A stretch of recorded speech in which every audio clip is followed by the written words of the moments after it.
They hold when you need stretches down the seems that fit up. You want to make it slower. No, you don't do that. There's a lot of green organisms that this way what he just said, you basically got on centralised disease. Used to get the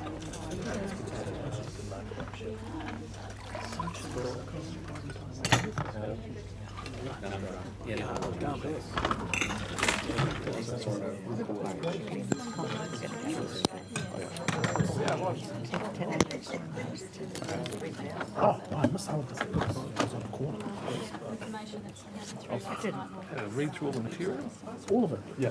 Hi, Jen. And we've decided it's your day to shine. Yeah, I made it. Hi. Kia ora and good morning everyone. Welcome to the workshop of the 18th of February where we will be discussing the annual plan and getting some direction going forward. Just to be aware, it is a workshop, so there won't be any decisions made today.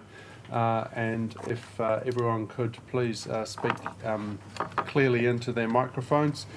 We understand that the information that we will be discussing will be up on the website, working as quickly as possible to get that up, and we apologise that is not up at this moment.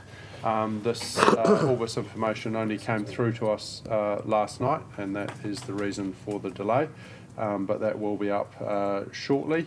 I'd just like to hand over to Councillor Baker to start us with a karakia. Thank you. Mauri ora I te whare. Mihi mahana kia tātou katoa I tēnei rā. Me noi tātou. Taua ke rā te moana nei e paripari kawana ki te ako tangata, a ka ke ngā waka, ka mauru te tohu ki te arearenga o mauau, hei pau herenga mou, hei pau hononga mou, kia herea ki te tika, kia herea ki te pono, kia mau, kia ita, kia au, haumi e hui e, tae ki e. Just a note that today's workshop is being live streamed, just for everyone's information. And I think, are we going to Kaylee first? Is it? Oh, we'll start with CJ. Thank you.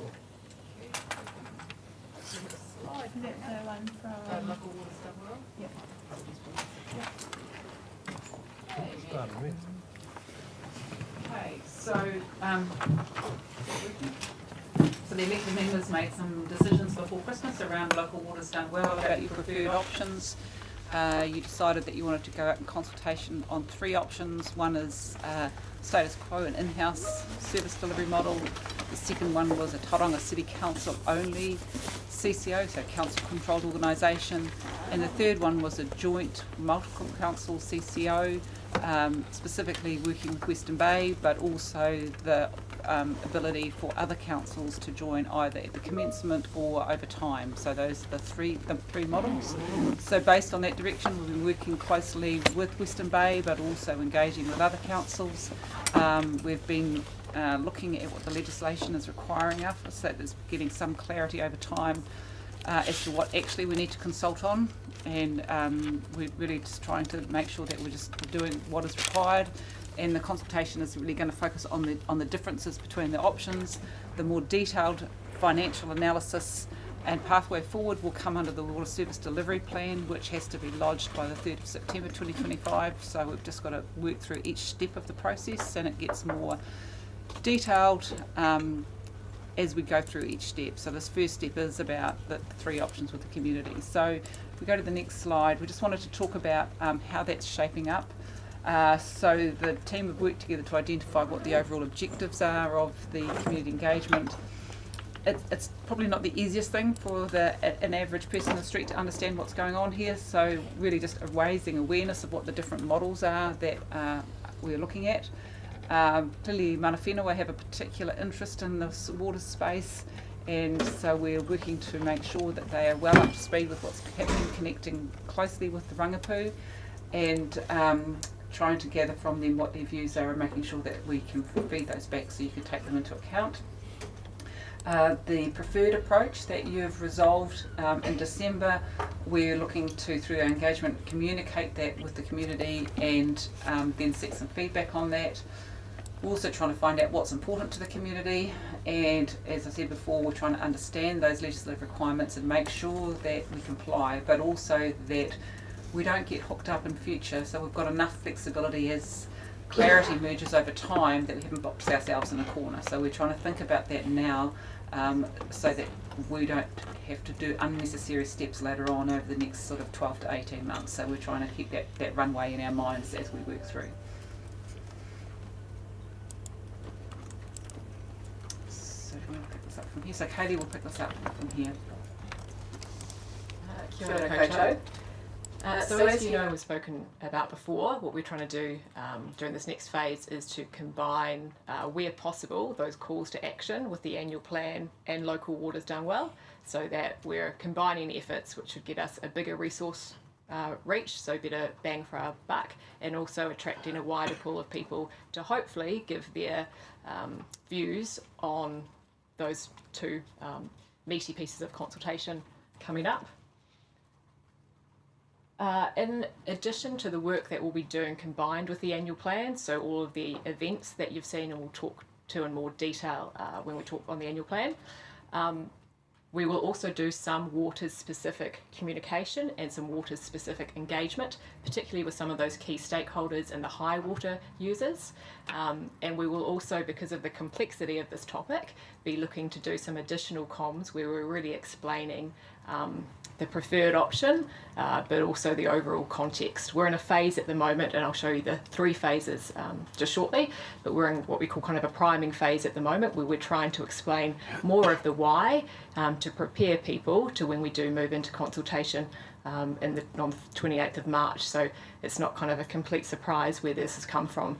But as CJ's mentioned, it is a really complex topic and quite a difficult, I guess, task for us to find those most meaningful bits of information, but also present it in a simple enough way so that we are encouraging as much engagement as we can on this topic.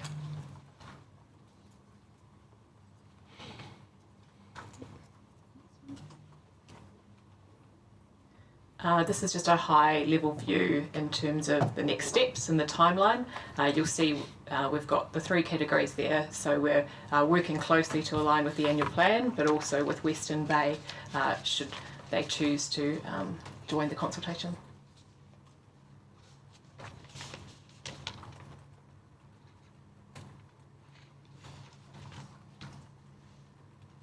So as I mentioned before, we have 3 phases to this piece of work.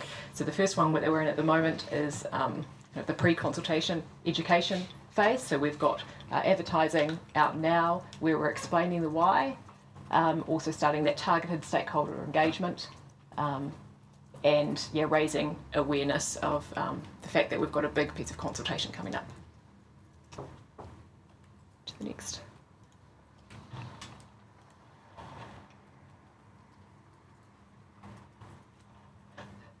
So just to pull out from here what I haven't already mentioned, we will also be looking to do a paid survey. So we've got a general survey that anyone can go and give their feedback through, and we'll really focus in this conversation on what that approach will look like. But to ensure that we get as demographically sound information as we can, and we're reaching a wide kind of breadth across the community, we'll also be looking to do some market research along with the annual plan, so that we've got more of informed information for you, which should help balance information that you get from the general survey.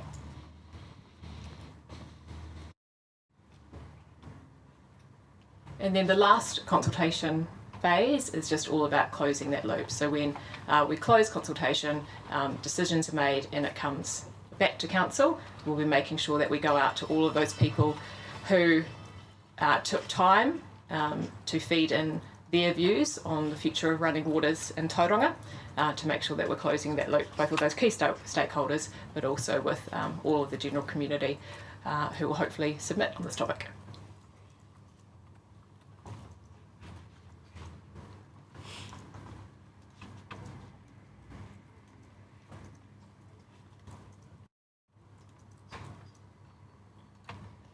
Give you a minute just to have a look at those key messages, but we'll jump through to really what those different engagement approaches are pretty quickly.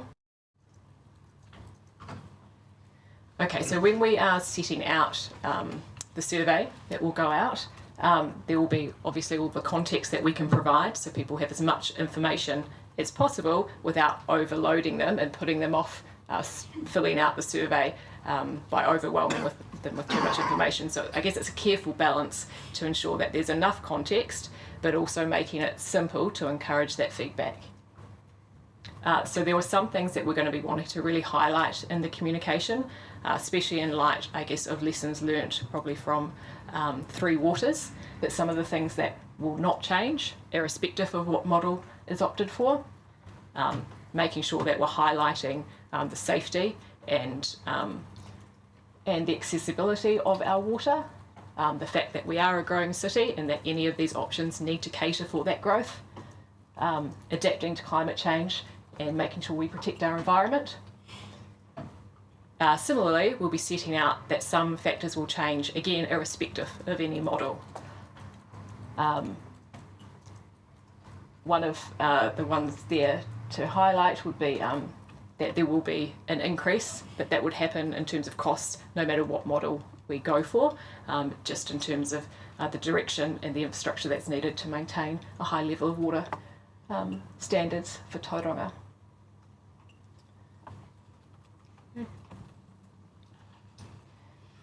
Okay, so this, I guess, is where we really wanted to focus your attention, and we'll move a little bit more slowly through these slides. So we've got 3 options that we've worked up in terms of a general engagement approach and how those questions could look.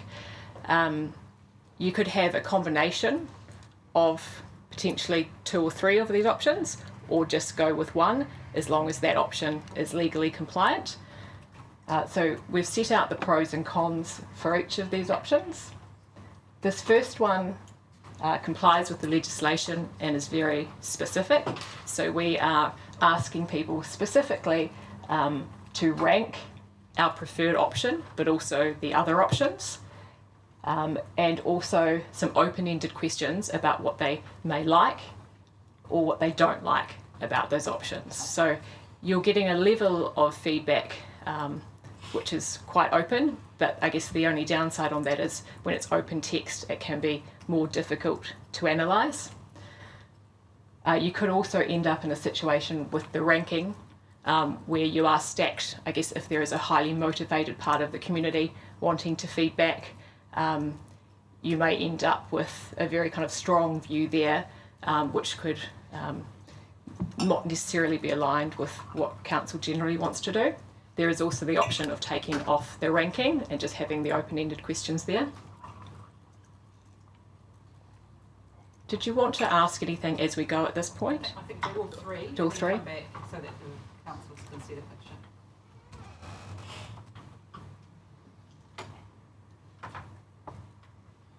We'll move on to the second slide. So this one is more, I guess, a values-based option. We can use that slider technique where people can, I guess, rank the different elements that are likely to change under a different model and where their importance lies there. So this model is easier to interpret the analysis in that it's not just free open text, but the downside, I guess, is that it's less prescriptive and it doesn't actually speak about an exact preferred model, which is what we will need to do in some shape or form to be compliant with the legislation.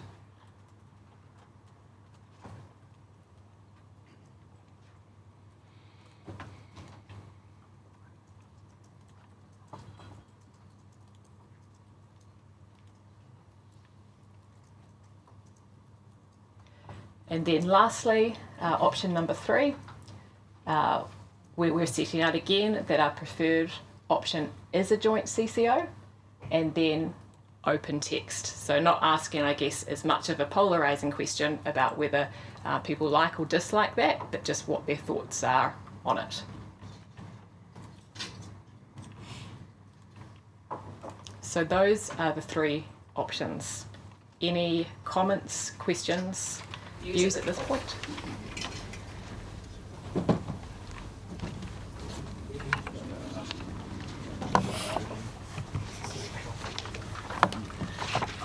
I prefer to do the second approach first, so you kind of find out the principles behind people's thinking, keep it a bit defined, and then to go to the first approach, which is basically hopefully guiding people through a thinking process by sort of factoring in what their preferences are and hopefully getting some kind of confluence between the answer to the first approach and the second.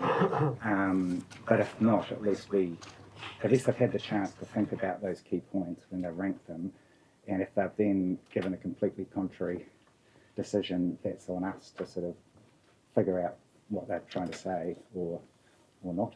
And then in terms of the third one, I guess for me, so long as there's space in the form to actually allow people to say whatever they want, to me that's I'm not so sure if we have to have both the third option, number 1, and the first, so just whatever we need to make sure we cover it off legally, but to give them somewhere in their whole consultation a chance just to get anything they want off their chest.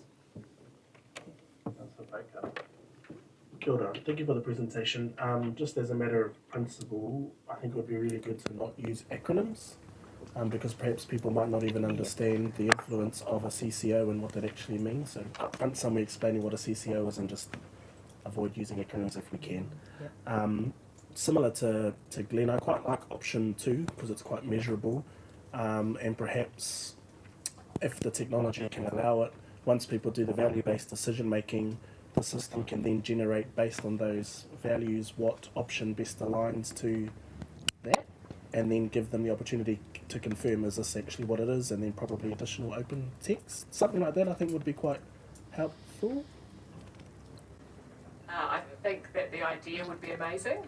I'm just looking at my technical expert to my right, Wayne, but I'm not sure we'd quite be able to have the sophistication in the back end that would be able to align to that. Do you know what I mean, though? I do know exactly what you Those mean. Harry Potter quizzes when you choose what Hogwarts house you want to be generated based on. Should we do something like that? I think it would be really cool.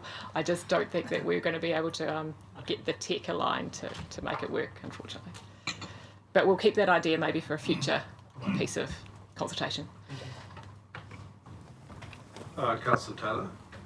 Very briefly, I agree with Glenn. I think the idea to get people into the swing of the discussion by having those sliders in option 2 is a good starting point, and then actually getting some specifics out of them, option 1 as well. So I don't know how long you want it to be, but maybe that gets too long. I don't know.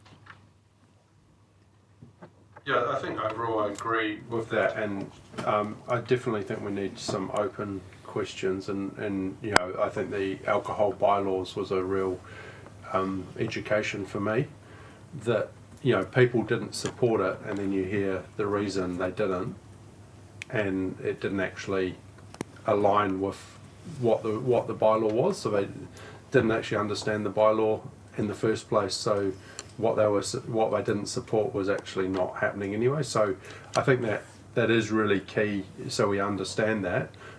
Do they understand what they're saying?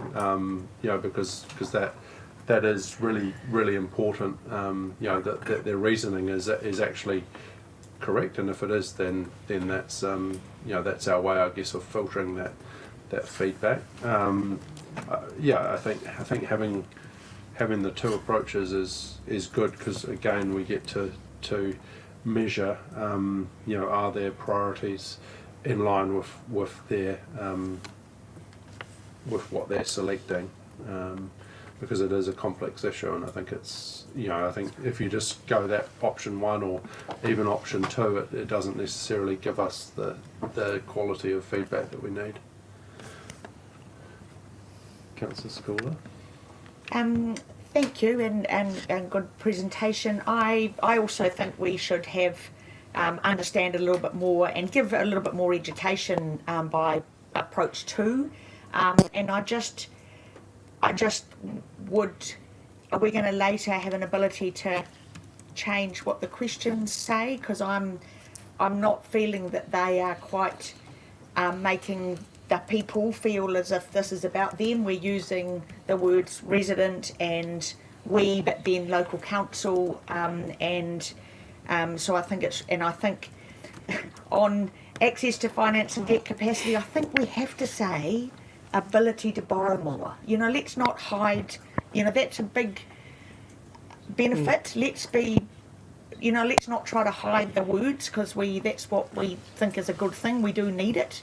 And then we say growth pays for growth, but we're talking about we need to borrow more for the growing city, but it sort of makes people that aren't growing feel that like they're going to pay for it. So I'd just like really, even governance, a competency-based board of directors, they're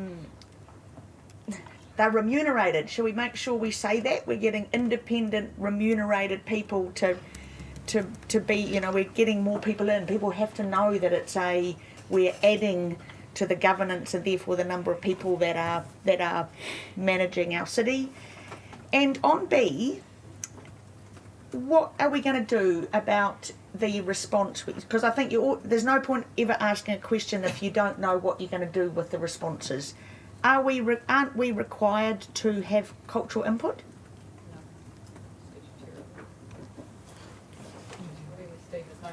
Provision in the new there's no statutory provision in the new legislation for that to be mandated. But aren't we going to say we're going to do it anyway? Correct, and so that's your current direction, and it's been because of your partnership model with Tauranga Whenua. And therefore I don't want to ask the question. I'm saying we should be doing it. I want to do it, so I don't want to find people say, we don't want to do that. It's again, what are we going to do with the results we get? So I would like that question. So that's your choice. So yeah. So normally where it's a matter of choice and you've got an option of to the degree to which, or yes or no, as opposed to being statutory, some of those key things you'd ask the community for their view, but if you're collectively of a view that it's not actually up for negotiation anyway, then you would remove it. So it is in there because it's not a statutory requirement, it's a call for you as a group of elected members to make. Aren't they part of the community? So aren't they included in one? They are, but your direction has to be specifically provide for that in the way that you structure and arrange put your CCO arrangements in place. So it's totally your call, but generally things that would influence how you put the arrangements in place, you would consult with. But if you're considering that regardless of what consultation feedback you would get, you'd go in a certain direction anyway, there's no point consulting because you've already formed a view. So that's exactly the feedback that we're looking for, and from what you give us today, then we will draft that up into a draft consultation document, and then we'd come back. So this is not the only time that you see it, but we wanted to get some steer of what's important to you and what you want to see and what you don't want to see. So I believe that it fits into community influence, and I don't want residents, I'd like people, but it's what do you think, colleagues? Tautoko. You? Councillor Crowther. I think it depends what we mean by it, because we say cultural input, are we talking about broad spectrum cultural input, including mana whenua? Are we talking about additional mana whenua in addition to every other resident? If so, are we talking about Rangapu having discussions around water policy? I guess I'm just completely unsure, really, to be frank, like what we're actually imagining, given what the legislation says and given the constraints. It won't be anything like it would have been under the previous government's model. There's no mandatory requirement to do things under the previous model, but you could choose to put certain arrangements in place, including you could put requirements in the statement of intent for the CCO to connect directly with the Rangapu on policy matters, or you could be silent on those matters. So the nature and extent of what you want to do is your call, and so this is sort of saying on a sliding scale, where do you want to sit? Do you want to sit at the low, the medium, or the high end? You may choose not to consult on it, but and then you would just determine how you want to do that and what that translates into. My personal view then is that we need to decide what we want to do to figure out if we need to consult, because if we don't consult and we do something quite strong, if that's the right word, then we'll be open to legal action and everything. If we're just trying to include the Rangapu in discussions as we always do around council matters, then we probably don't need to. To me, that's probably the key decision point that I see. Just add there are 6 principles that we've been working on, I guess, that underpin that relationship with mana whenua, which we could circulate to as well, which I guess they're kind of high level and they won't get into the specifics of how you'd work, but it might give a bit more insight into, those values, I guess. Yeah, I think, something like Waieri, which is a partnership, obviously, going forward, is always going to be important. I think, like anything, we could, if we've got to consult on these things to understand what the view is. I think it's we can't make those decisions that, we're going to do this and we're going to so we're not going to consult on it. And the fact that that's exactly why you consult is to get views of the community, and then if we decide to go against those views, then that's a choice that we make, and we have to have good reasoning, I guess, behind that. But just to sort of bring it back, is everyone sort of in agreement around that sort of approach 2 with approach 1? Is there any sort of contrary? Is that the steer from a group that we go down that path? Councillor, sorry, approach 2 with approach 1. So that specifically is not making it a clear decision in terms of the input from the community to guide us around what that would look like, because the word ensuring is stronger than A, and I think given that additional requirement, I think we need to consult on it. If it was just consistent with the MO of the council in terms of including cultural input, but I think this is reaching further, and therefore I'd be more comfortable to consult on it, have it in there. Separate.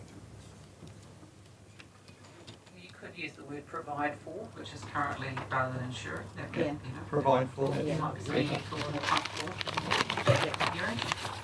I think we can sort of adjust the words, but I think the direction is good, and I think we're agreed that the steer is that we use approach 2 with approach 1, combine those together, so we get some overarching where people see importance and what sort of approach they want us to take, but then also direct feedback on the options. Councillor. Just a quick question, could be an ignorant one. Are we in option, consult approach 1, are we getting our reasons why across at a basic high level in that communication? So our preferred options 1, this is the reasons why, just to help inform decisions? Yeah, so I guess this is just a little snapshot Yep. of what they'll see, but above that, there's a lot more context that will be provided. Thank you. And just to address the points before, we can definitely amend the language to plain English it more and humanise it more. Councillor Crowther.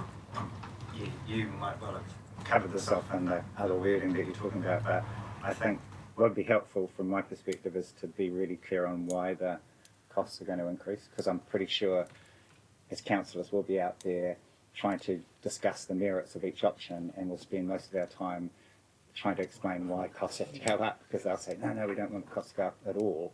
And I think maybe to tease out if there are 2 or 3 different reasons, how they all apply to Tauranga, including growth, but also including level of service, etc. And just further to that, what's the thinking in terms of the cost and how far out could you forecast the cost increases? Are we just looking at 1 or 2 years ahead? So we'll be doing some financial modelling of the fact the resolutions that you've given us, working with the other councils, and also that 10-year timeframe. So some of that's still just going through a refinement stage, so some of the finance team are involved with that, and we will incorporate that into the consultation document, and we will feed back to you on that as part of those decisions to adopt it. So yeah, it's underway at the moment. Just the other question in terms of the alignment of the Western Bay consultation around this, and I understand it might be singularly on waters because they might choose not to do an annual plan consultation process, and that will be quite interesting on its own when you're not conflating the number of issues with one, and the level of engagement given it's solely around waters. So in terms of that alignment, what are we proposing? How will that look for Western Bay versus TCC and combining them? Yeah, good question, and we continue to, I guess, meet with Western Bay regularly to work out how that would look, because there are a couple of different options. We could do things like taking out adverts together, and then it has both, both of our respective websites that direct people to those websites. We've also talked about, once they get to a landing page, having a mechanism where people can identify more clearly what council that they belong to, but then having those same questions, so they're housed on different sites, but when we're analysing that information, we're comparing like with like. But yeah, we will definitely, once we kind of get, if we're in a position to definitely proceed, then we'll be looking at maximising opportunities together, even potentially having media briefings where we have, both mayors highlight the consultation period opening, and also in engagement events, particularly potentially one in the city centre during that 28th March to 28th April time period. Thanks, Kaylee, that'd be really helpful. And keeping with that language, the reason Kaylee's using the word if they aren't, they haven't formed resolutions like yourselves, so they've had some workshops, they haven't made any substantive decisions. So we're working together to provide the pathway for them, which they're interested in working together with us, but their elected members have yet to make some formal decisions on it yet. Councillor Crowther. I'll ask the obvious question, which is, if we're going out to the public, sort of sharing platforms potentially, but we haven't announced a preferred partner, and we haven't even decided whether Western Bay will be one of the shortlist because we're still not clear on whether it has debt capacity. We're kind of not addressing the big elephant in the room, which is that we're sort of pretending to the public, it seems to me, that we might go with them, but then behind the scenes, unbeknown to the public, we're actually thinking at this stage they probably don't have appropriate debt capacity according to conversations I've had with that council. So a couple of things on that. So the resolutions that you passed in December, you specifically directed us to work with Western Bay, so you haven't made a decision and said that's your preferred pathway. The way we're framing it is that the preferred option is a joint CCO, and you're saying your preferred partner at the moment is Western Bay. You've signalled that in resolution, but we're saying if there isn't anyone that's ready or that doesn't get through the due diligence process collectively, then the path is still open for others to join over time. So the concept is still a multi-council CCO, but it just may take a little bit longer to occur. And I spoke before about the financial modelling, so that is underway, and we will bring that back to you to show how fiscally the TCC in Western Bay, but also TCC Western Bay and other councils of a small to medium scale of population and capital and asset base could collectively work together in a multi-council, in a joint council CCO, and what that would look like fiscally. So we'll bring all that back to you. So we saw an early cut of that last week. It's still work in progress. We're feeding back to that at the moment, and you'll get that package as part of the consideration of the consultation document. It's important to just understand that we removed any resolution to do with debt capacity, and in fact we changed that to mutually beneficial, which I think is very important because there might be mutually beneficial partnership with Western Bay, even if there isn't debt capacity. So it's just important we don't get stuck up on debt capacity because it may not be the relevant factor in the end. I guess the question is just, if that's the case, which is good, then why can't we just say Western Bay in the consultation if their elected members approve it? So we're intending to say Western Bay in the consultation document. Okay. So that's at a staff level. We've agreed that subject to elected member approval. So we've got a resolution that would enable us to do it, but they would need a parallel resolution. With other councils that we're having preliminary conversations with, we've agreed that we wouldn't disclose who each of us is because we don't know what decisions those councils would make, and some councils are looking at multiple partnerships, so they might look at something linked with Western Bay and TCC, they might look something else elsewhere in the country.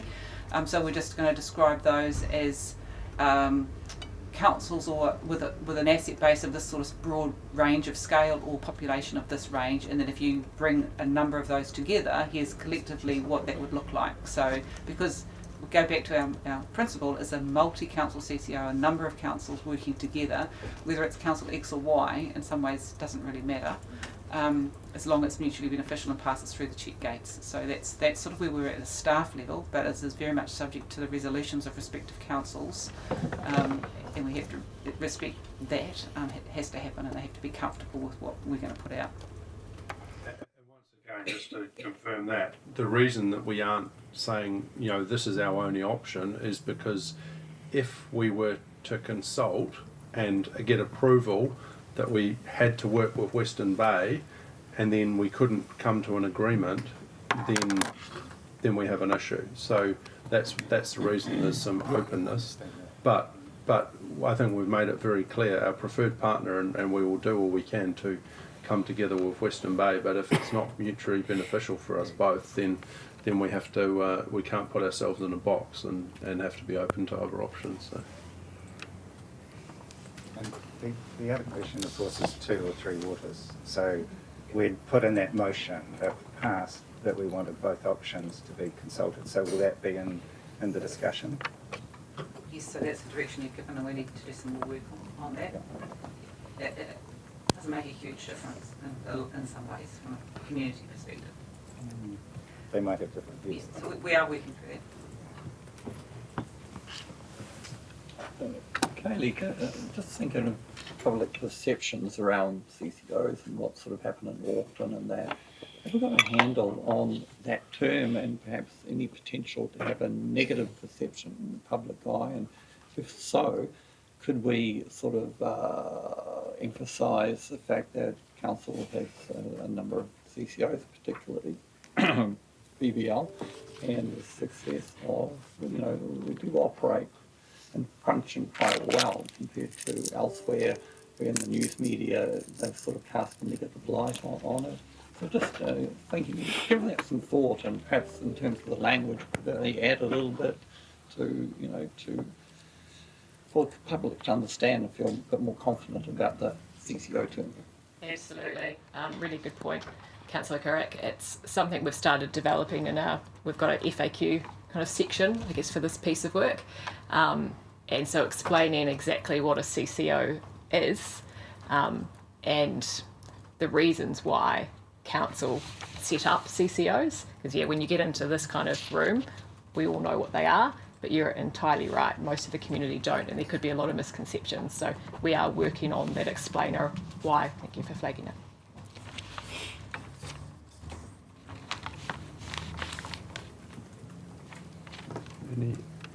Any other questions or comments?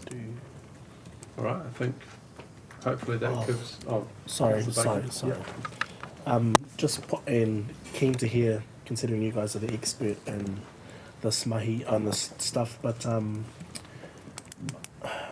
in past experiences when doing what are these called, consultation documents and things like that, what I find helpful is when the preferred option from our perspective isn't polarizing, if that makes sense. So whilst we will put our position out there to be known, I think it would be really genuine of us to have it as a small FYI rather than this is our preferred option and then influence people's engagement with our plan, if that makes any sense. So I just want us to be as fair and genuine to community when we engage rather than influencing that in any undue way. Yeah, I think I understand what you're putting across there, Councillor Baker.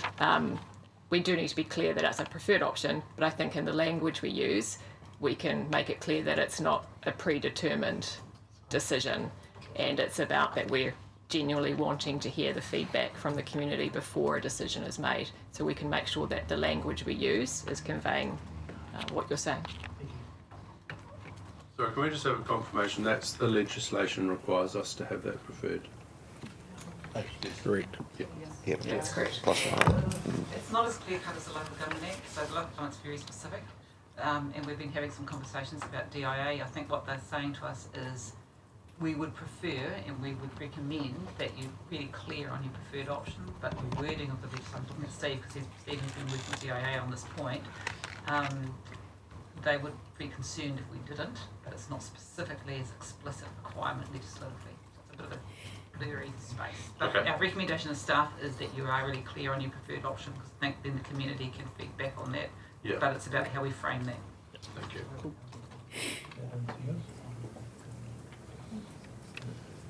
All right, well, I think hopefully that's given you a good direction and steer, and we'll look forward to seeing the final workup. So thank you. It's been incredibly useful feedback. Thank you.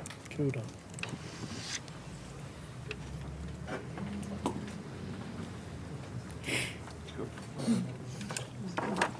Can I clarify?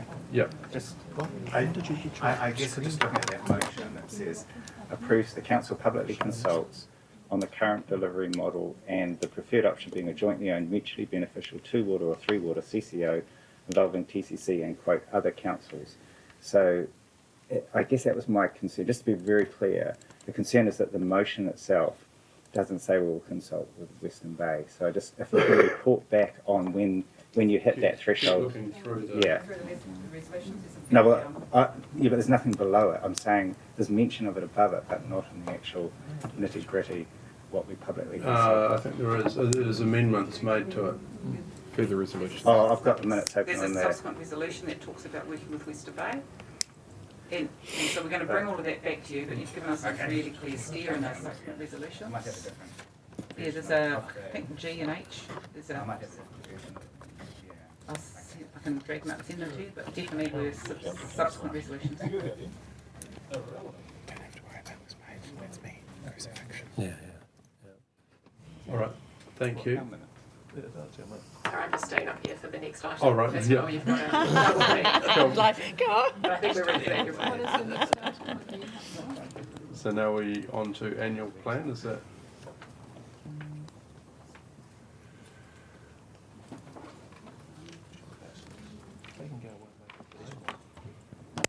we'll jump to number 21, but you'll see they do know. Oh, wait. No, just jump into that and I'll come back. Caitlin, can we go to slide 21? What? Oh, yep, it's cool.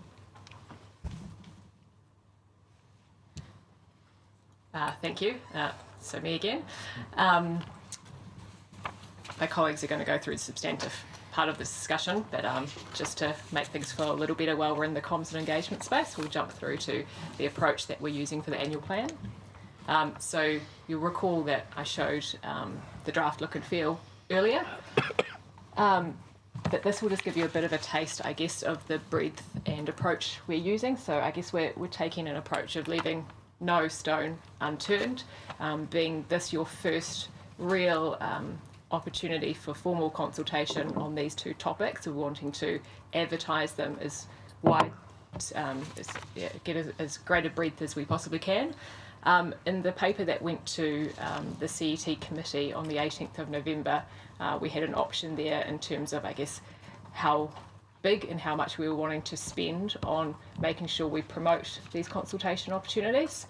I think from there, Jeremy, you might remember the exact figures, but it was kind of a breadth of costing up from 80 to 200. The advertising spend we've gone for, and this is just for the advertising, doing a separate demographically sound survey will be additional, is around 80k. I guess we're trying to be mindful of not overspending, and the other thing is in a market like Tauranga, you get to a saturation point where actually any more spend above that, you're not actually necessarily reaching any more people. So that's where we've kind of landed, that we think that will get a really widespread reach, but not overspending without getting necessarily conversion of more eyeballs seeing these opportunities. And we use lots of different channels so that we're reaching different demographics. At the moment, until we, I guess, plucking specific consultation questions after your decisions are made, at that point we may have particular topics that we then go out and target particular groups because it might be in their area or a demographic that it affects more. At the moment, this is just for, I guess, general widespread campaign approach. Also using and utilising our own council channels wherever possible, including using that rates database to share the survey as well. And I guess there'll be kind of two key times. So from mid-March, we will be going out and starting to advertise all the events that you are going to be at so that people know when they can come and speak to you face to face. And then just at a high level, the other big thing is we'll just be encouraging people to submit through the online portals. I'll flip to the next one. This just gives you a little bit of, I guess, a sample of the target audiences and the scale we're going for.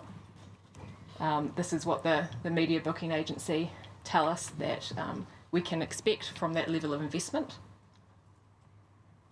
But again, as I say, we'll be adding on, we're still within the 80k, but adding on specific targeted advertising if we have topics that pertain specifically to different groups.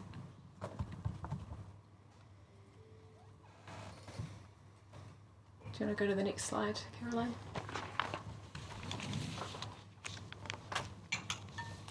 I think this meeting may have been moved from yesterday in terms of that updated list of events.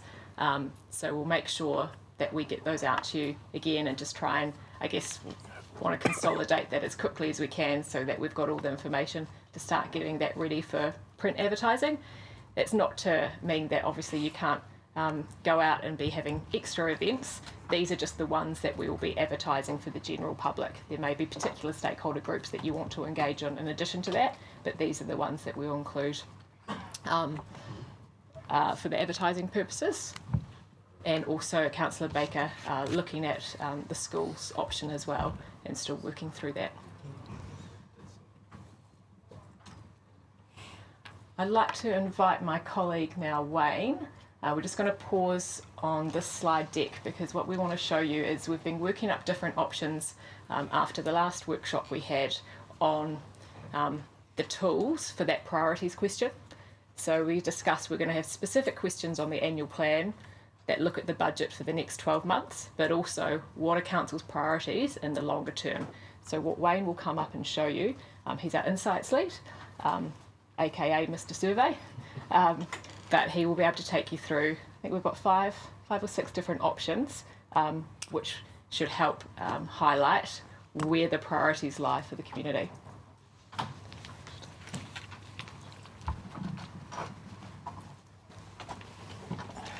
I have the link? There's the link.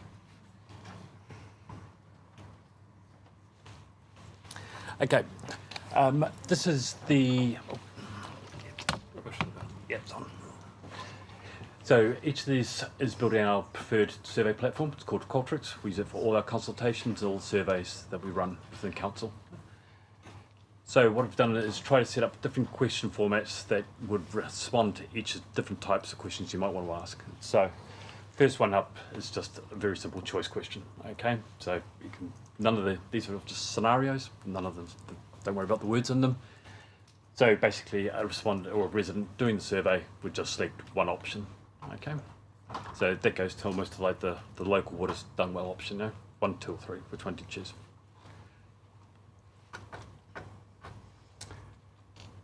So what we could also do is try to get them to prioritise things. So if you've got a longer list, you might want them to tell you what's important to you and what's not important to you. Okay. So in the screen here, you've got the options. So if you could select the top 3 options there, please. So those are my 3 most important things. Yep, press next.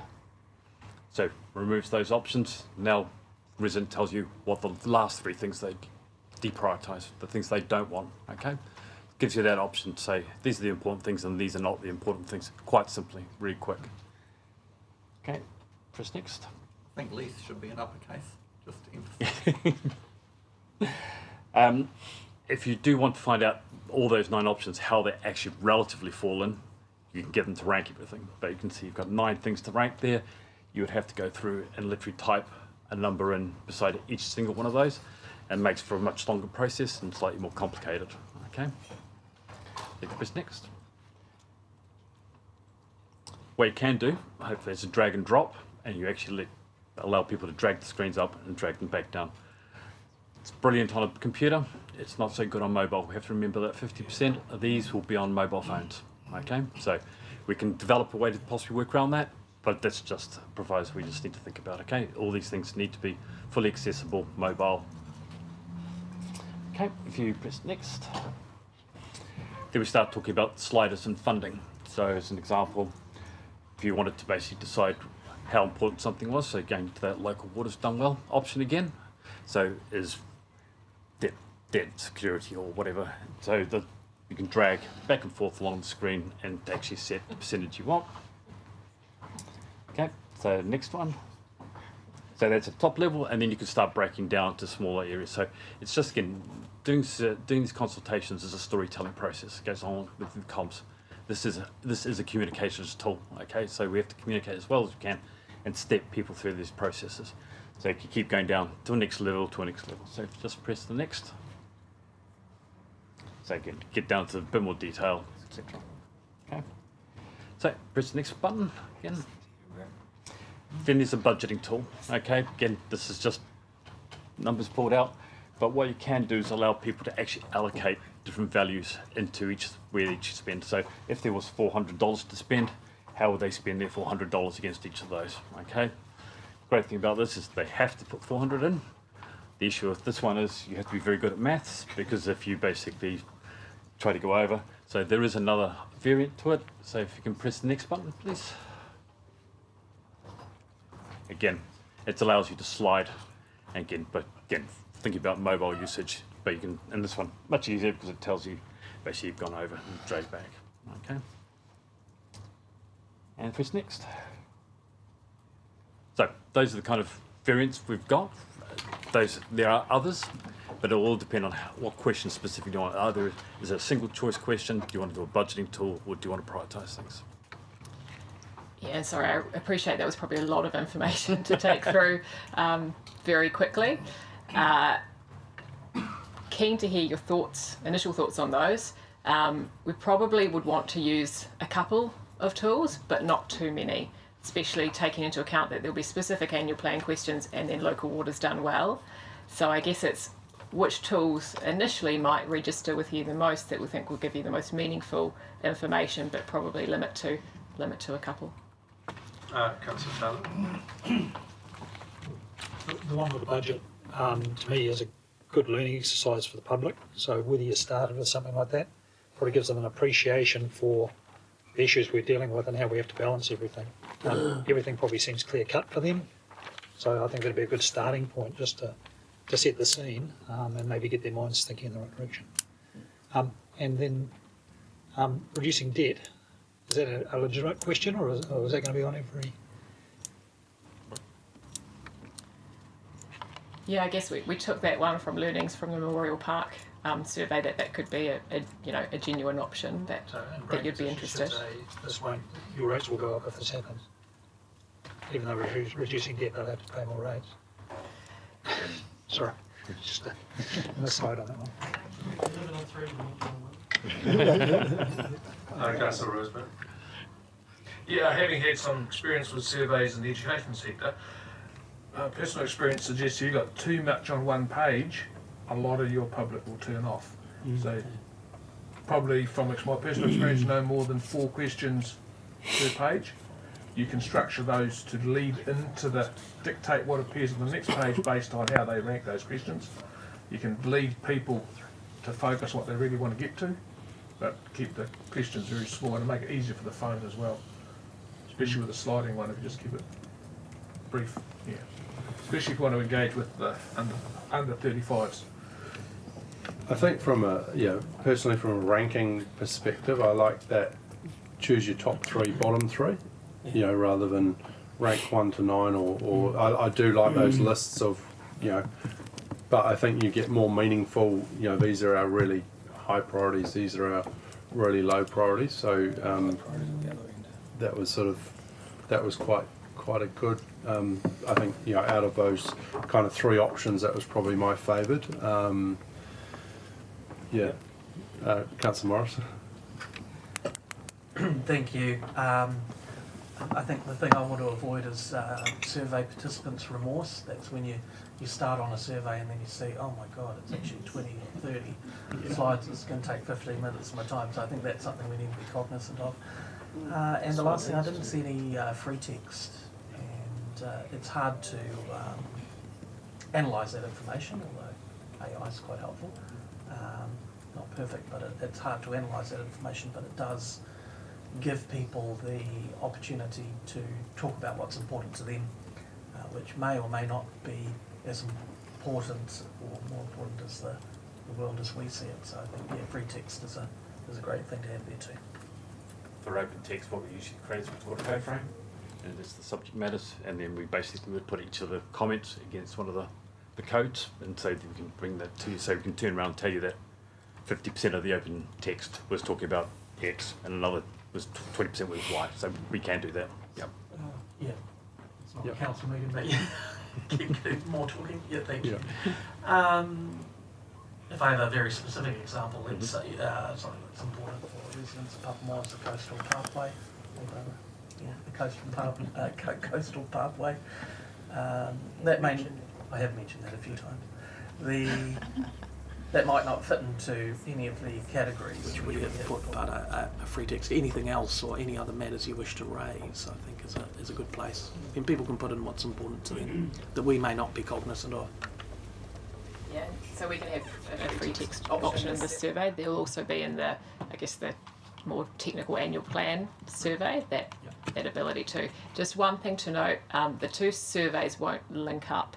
I think our latest advice is, so they will be separate. So on the page that you would go on to on Let's Talk Tauranga, you will have local orders done well,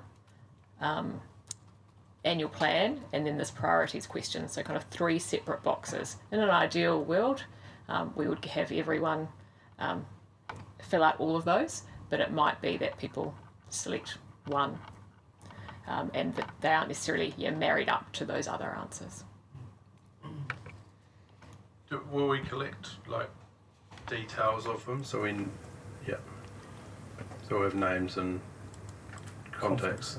Yeah, so there's a demographics section of the surveys where people can. There's certain things they have to put in, and then others that are optional. But it gives us a fuller picture, I guess, of who is answering our community questions. But names, for example, are required. If you're putting a submission in and you want to present, you definitely will have to. But they're not mandatory, but can be made mandatory. It's just that we have a typical one, ethnicity, and people don't want to go their ethnicity.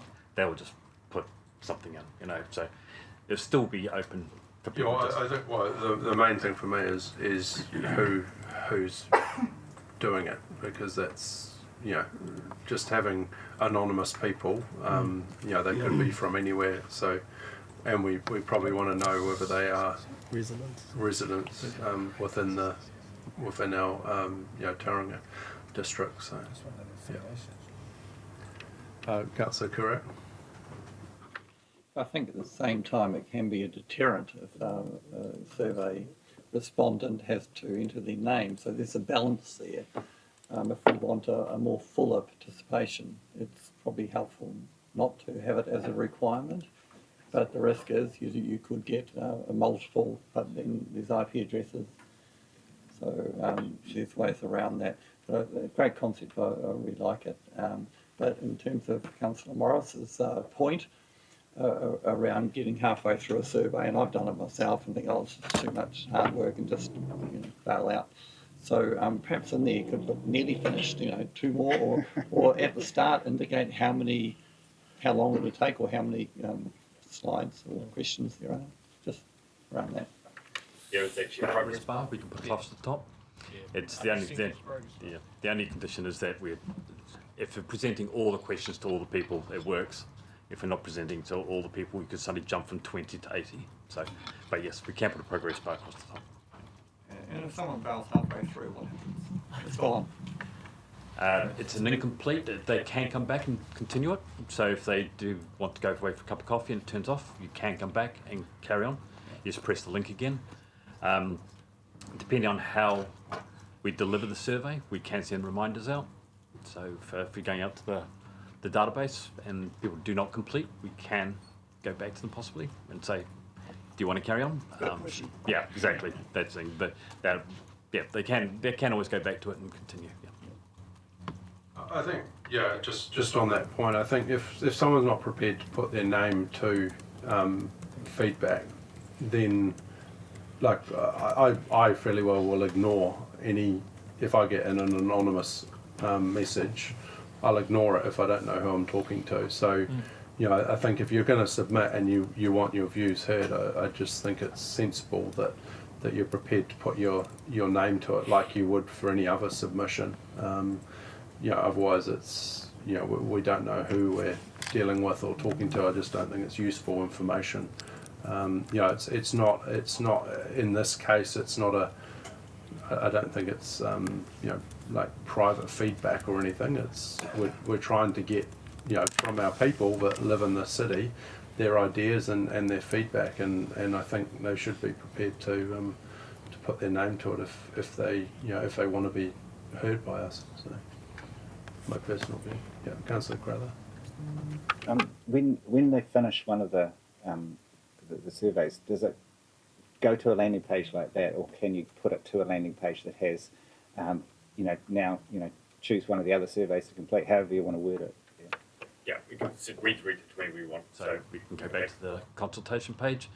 It could go and say, yeah, do you want to do the local water's done well survey now and keep them separate? Yes. So can you actually, you know that, like, will the person, if they get interrupted, so they finish one, it goes back to the landing page, they get a phone call, they go back, will it actually show the two, prompt them to do the two others?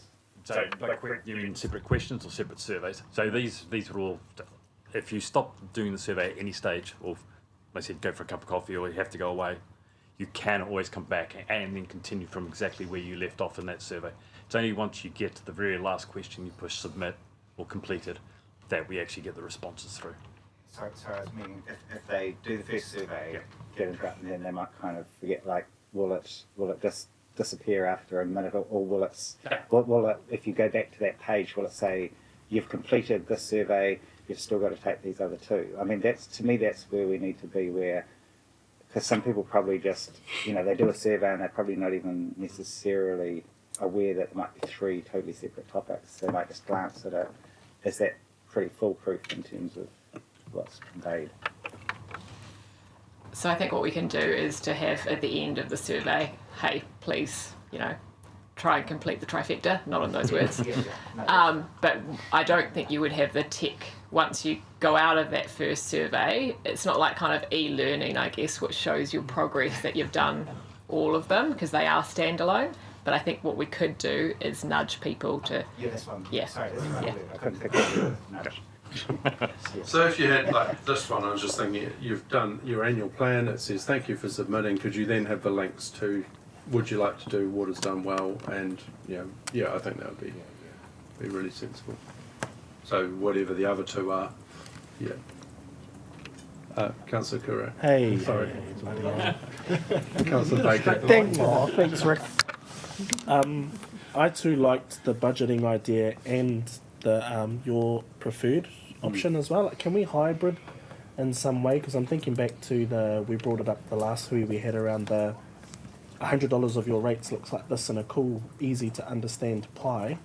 Could we start this thing with, this is the current pie, get them to rank or whatever, and then it generates, this is now what your pie looks like type of thing, with free text and the other bells and whistles that we need in a hydro slide. But like, Without it'll be spending really, any I'm just money. thinking about easy to follow, visuals that make things make sense, because too much, I get lost in text myself. But yeah, you can see the moving things, and if it can fit, like, okay, then these are some of the potential scenarios that we're going to face, whether it's a rates rise or it's a one less slide at the water park or whatever. But people being able to see the tangible or potential tangible ramifications of what their decisions could have looked like. That's where the graphic slider works best. We unfortunately can't give you a pie graph, but the sliders do that because you've got them relatively lined up on a bar, and so when if you try to drag one of them too far, it will stop because you cannot spend any more money. So therefore you have to then reduce something else. So that then has that conscious decision.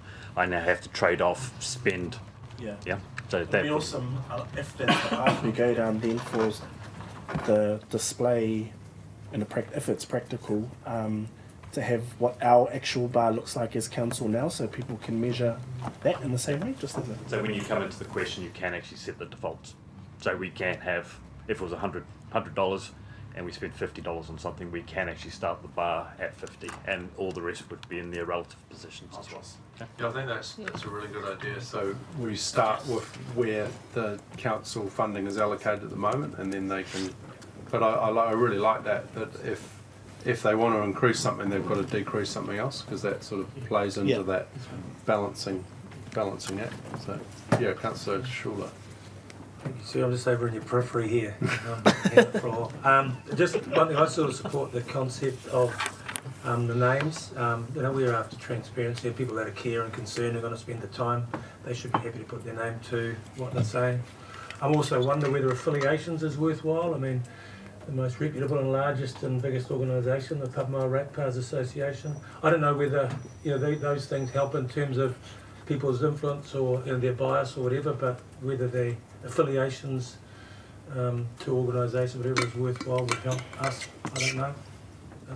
I think maybe where you live in the city, I don't think there's a. He wants Pub Mile Ratepars Association. Well, we can put it in, but. Organisations are always allowed to. Can I respond to that? Yeah. I think it's valuable, again, like now I'm sort of speaking about contradictions with the sliders, but yeah, I think the more you add to a survey, the harder it gets. But it is useful information. For example, I know when we've had an intense art discussion, the incubator are really good at getting a lot of support for the things that they're passionate about. Great to see if people have come from there. It just helps. It's good information, good balance. I know the Enviro Hub was very good at it in the past as well. You get a lot of submissions from Enviro Hub, but it'd be interesting to see who's a member and who's not, and people are free to not disclose, I suppose. It's optional. Yeah. Councillor Curry.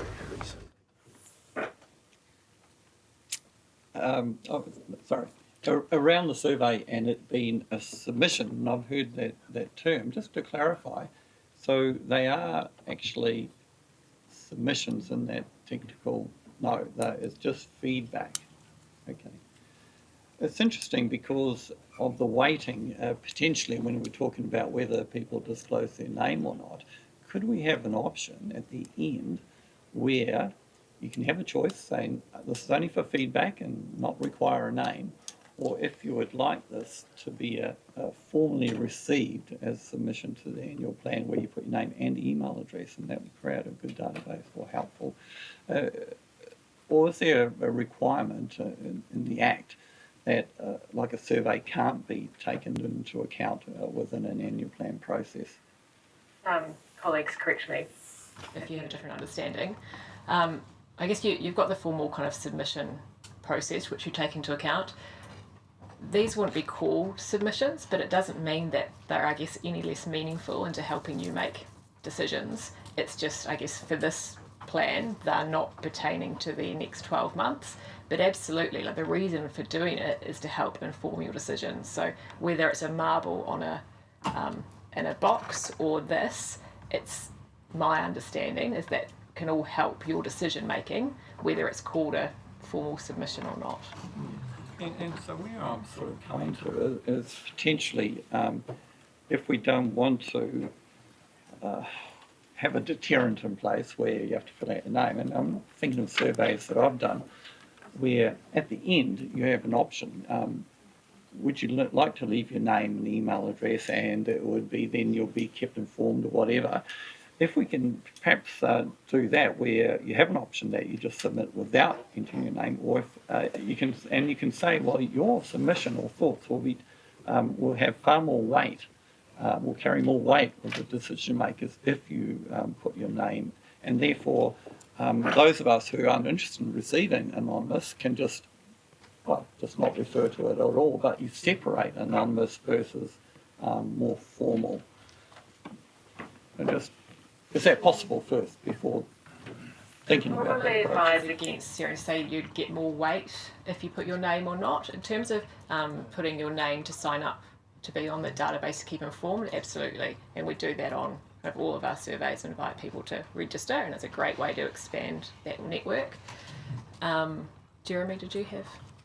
I just wanted to take us back to where this sort of came from, and the whole idea of the priorities was more about medium and long term than necessarily this annual plan. So in my head we had submissions on the draft annual plan where you put out a proposal, you've got specific questions, do you support A or B, blah blah, and then there's a separate conversation which is a separate tab which is about give us your information about priorities in general, which we will then use for future decision making, which may roll over to this annual plan right now, but probably not that much, but certainly into future annual plans, building into the long-term plan. So it started from two different places, and I think that the conversation about names may benefit from reminding us started at two different places. Then maybe the submissions will need a name and address. You know, the formal submissions of the annual plan, we would generally ask for a name, email address, a location of some sort, affiliations potentially. Whereas the priorities is more akin to the marbles in a pot sort of thing, and it matters less where they come from. If we get enough, if we only get 46, it matters very much where they come from. But if we get 460 or 4,600, the individualness will get lost in the bell curve, I guess. So there's two different beginnings and therefore potentially two different ends. Yeah, I think the feedback that they've had, for example, with Memorial Park, for example, the survey was, do people do it multiple times? Who did it? There's just no information that we got from that, and that's I guess directly to me is saying, okay, well, if we actually know who actually did this, it gives us much more valuable information, whether that's for the annual plan or not. I do take Rick's idea that we do want to make things easy, and is there a point at that last, would you like to submit to the annual plan, is the last box, and that you can actually make a submission as part of this survey, because we do want to make it easier. And I know that for a lot of people, submitting to the annual plan, they don't know how to do it, or it's too hard, or it's actually just making those things actually easier. So that might be just another suggestion. But I guess on that point as well, it'd be quite useful to know in terms of which surveys were highlighting the most, because I guess really you're wanting to get as much feedback as you can primarily for the annual plan. And I would have thought that this is maybe kind of the secondary one that you'd promote. So in terms of us promoting the surveys, I would think that would probably put more weight towards Local Waters Done Well and the annual plan. And then this one is a kind of the third, because it's not feeding in as directly into the annual plan, but interested in your thoughts if that's not the case, and you're wanting us to promote the general priorities more as a way to engage people and then get them to fill out the other surveys. Yeah, no, I think that's reasonable. Yeah, Councillor Morris. Yeah, just to that point, I think we're at risk of conflating annual plan and survey, well, particularly in my mind. General public are generally smart, aren't they? But that's a real risk, and so to that end, I'm not sure whether a free text box is going to be the right thing to do in the survey, because you want people to give that feedback to the annual plan, and you want to have a mechanism to engage with the annual plan. And if you're just wanting a feel and a steer with the levers, the free text is going to get in the way of that. So I do wonder about timeframes. Is this concurrent with annual plan? Because some people will think by submitting to the survey that they are submitting to the annual plan, and vice versa. So we've got to sort of unpick that. I can just see that as a time poor layperson survey, bish bash bosh, I've submitted to the annual plan, or the other way around. Councillor Scholar. I like the concept of, at the end of the annual plan survey, do you want this to be a submission to the annual plan process? We'll need any extra information, but I actually do myself fill out surveys, but I often won't put my name and address, because I think I'm already giving them the information they need and my details aren't relevant. So I still think it's important, but I do think if you've bothered to fill out, and not for the priorities but for the annual plan, if you've bothered to answer the questions, and then I'd like to make this a submission, And it can also say, but I'll also do a submission. But why not have it counted as a submission? Because let's be open and acknowledge that people mightn't want to do their survey and then do a submission. But why not call it a submission? Because it's their thinking based on questions we've asked.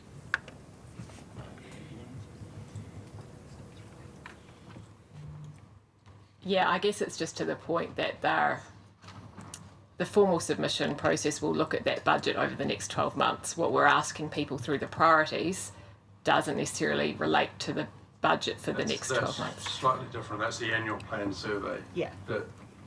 Rather than the priorities. So the priorities wouldn't be a submission. The annual plan survey is the submission process. So sorry, we probably weren't as clear as we could be there. So yeah, it's the same thing. Oh, okay. But that's the point. Yeah. But Yeah. that's Sorry, the point, it isn't is. Yeah, it is. If we want the public to understand, yeah. We'd like the elected members need to do a bit more understanding. That's right. I'm with you. So this is where the two systems we were talking about, the annual plan box. There's 3 boxes on the screen, which says annual plan submissions, priority survey, local water's done well. The annual plan box. Water's done well survey or submission? Just water's done well for now, just leave it, because it's the same thing. But so there's the annual plan, and then there's the priorities, and there's waters. Anyone who starts on the annual plan one, that becomes a submission. It gets a submission number, we'll ask for name and address and details, and they all come through in exactly the same way. If somebody got a blank piece of A4 and started writing, "Dear councillors, my submission is," that all is part of that process. The priorities is then... No, I understand. Yeah. Cool. But I heard 3 surveys. It's not. Okay. Apologies, it was probably us interchanging language too much. Perfect. Clear as day. So is local waters, is that a survey or is that a submission? Survey that becomes a submission. It's a submission, but we're providing questions in the form of a survey. Okay. Plus you've asked for open-ended as well. Yeah. The template that we'll provide is that, if people can use any other method they like. So, Councillor Baker. Just to that, do we, in that submission part, provide options for people to present in person? Or is that a completely separate thing? Yeah, that's part of the form. People can kind of tick the box if they would like to come and be part of that hearings process and submit their submission in person. So while we use the word hearings, I left the dangling question with you from the session in the Mayor's office around the time allocated for hearings, and there was different views at that time, but before we finalise the submission form and the details, we'll need to know what it is so we know what we're offering and promising people. So just that dangling question is still dangling. Right, Councillor Morris. Thank you. I think we should give people the option of 10 minutes. I think you can have 5 or 10. Not sure, one's a round number and one's a middle number. I'm not sure how that'll work. But I think it's important. And we've talked in the past about how 3.5 years ago, the time for members of the public to engage with the governing body of Tauranga was cut from 10 minutes to 5 minutes, while the governors were given unlimited speaking time. And I think, as I've said before, we need to impose a time limit on perhaps the governors speaking and increase the amount of time allocated to the public. So I think it would be good for people to have a choice how long they'd like to speak for, because if it's a very quick submission, you don't need 10 minutes. If it's something detailed, you need more than 5 minutes. Councillor Crowther. Ditto. Councillor Correct. Ditto. I saw pottery then, I was doing a ghost. Anyway. All right, so if that's all the questions, so I guess... It's probably for you 9 to decide that, rather than for me to decide that. Up to 10 minutes, just do up to 10 minutes. What do you think, Matt? Oh, well, I think the option, like if we're going to allow 10 minutes, I think having an option of 5 or 10 is good, because some, as you say, some people aren't going to take that time, and if we allocate 10 minutes across a day and we get a lot of short submissions, we're going to have a lot of downtime. So I think that is if we're going to go that route, I think that is a good steer. And they can limit themselves. Yeah, Councillor Schuller. Thank you. The 10 minutes would include questions, obviously. Yeah. Sorry. Yeah. Yeah, it'd be good to put that in the submission form that your 10 minutes includes questions, so that your speaking time's 9 minutes or 8 minutes. As a group, I think the steer is hopefully kind of clear that we like that. I think that's is that the sort of that we go for the top priorities, bottom priorities. We like the budgeting, probably sliders with the defaults around what we spend it on now, and then they've got to play with that. And I think we use 100. It's a percentage, or rather than I think it makes it too complicated. If you think of 400 and you think if I've got $32 in that, what sort of percentage is that? I think 100. Is 1,000 better? Because nobody has $100 rates. I think we have to. Part of this is educating on that things are expensive, and I'd just be a bit nervous if you've got $100. Yeah, I don't mind spending $50 on this, but if I don't mind spending $500 on this. The $100 represents a percentage of the total. Okay, but if we percentage is fine, but otherwise I don't think $100 if we're going to go for numbers, maybe we do 10,000 and then we'll get some appreciation.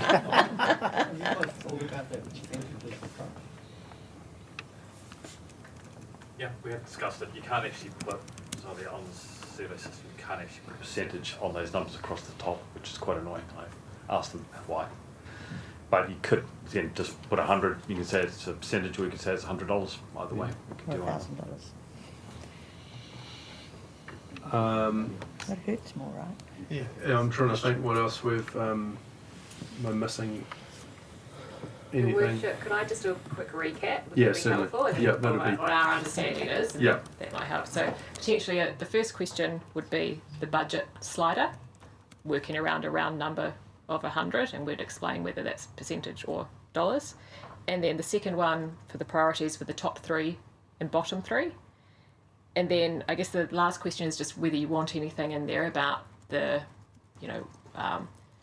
where do you want the money in council to come from, more on user fees or more on rates, that kind of section of questions. That's the last one. It's just whether you want to add that in, or whether you think keeping it simple with the first 2 is preferable. No, I think we keep that in.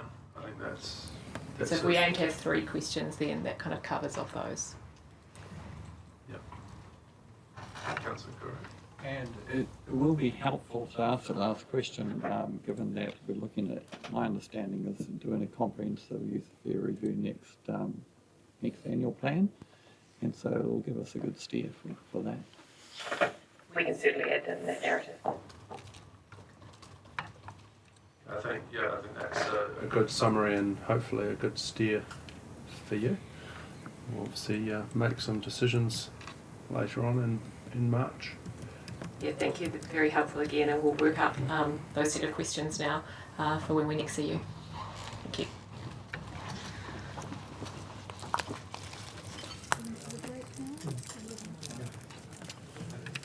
Yeah, we'll just have a 10-minute break and then we'll come back.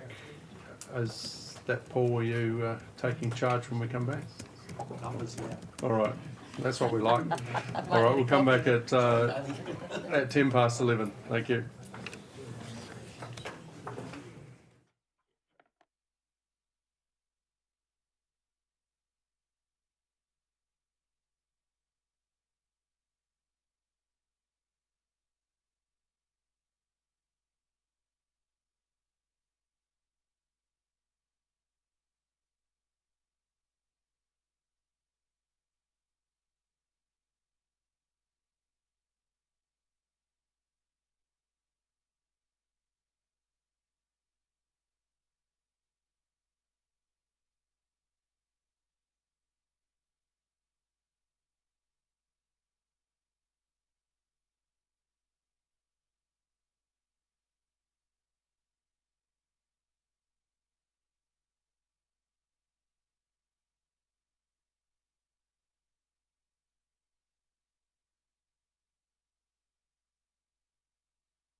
questioning your sincerity there, but.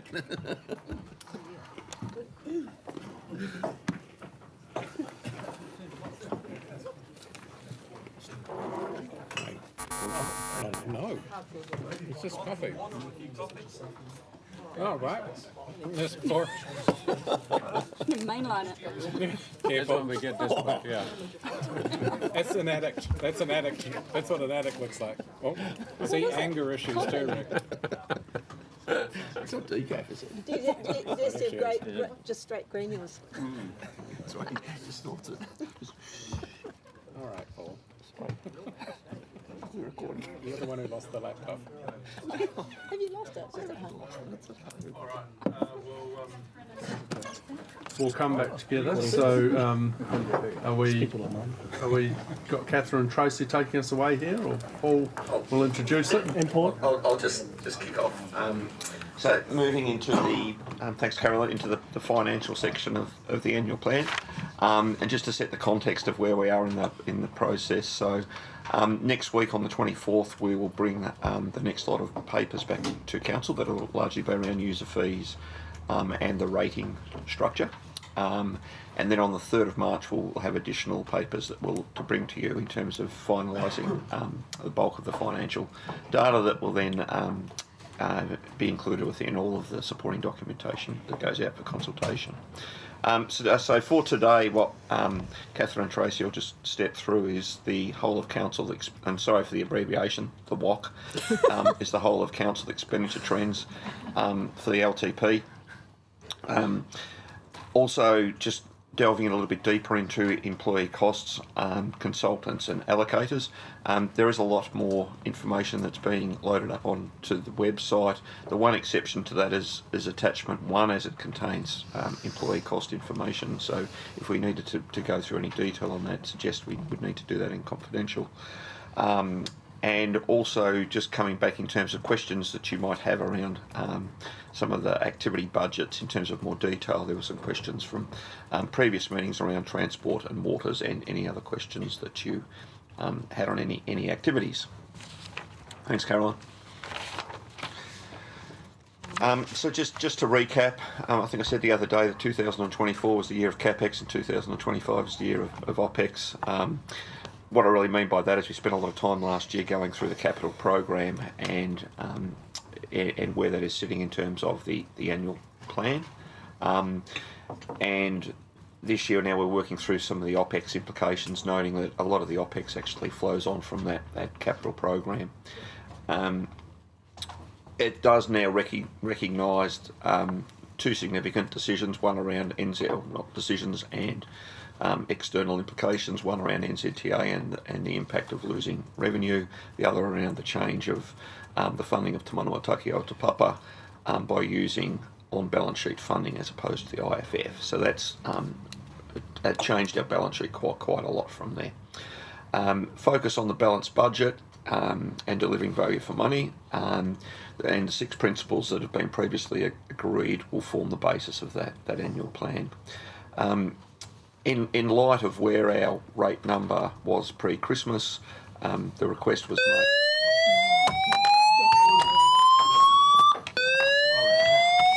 I've never had that comment before, so that's new.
Go to the next slide. Caroline, go to the next slide. Yep. Thank you. I'm not going to let that one up in case the alarm goes again.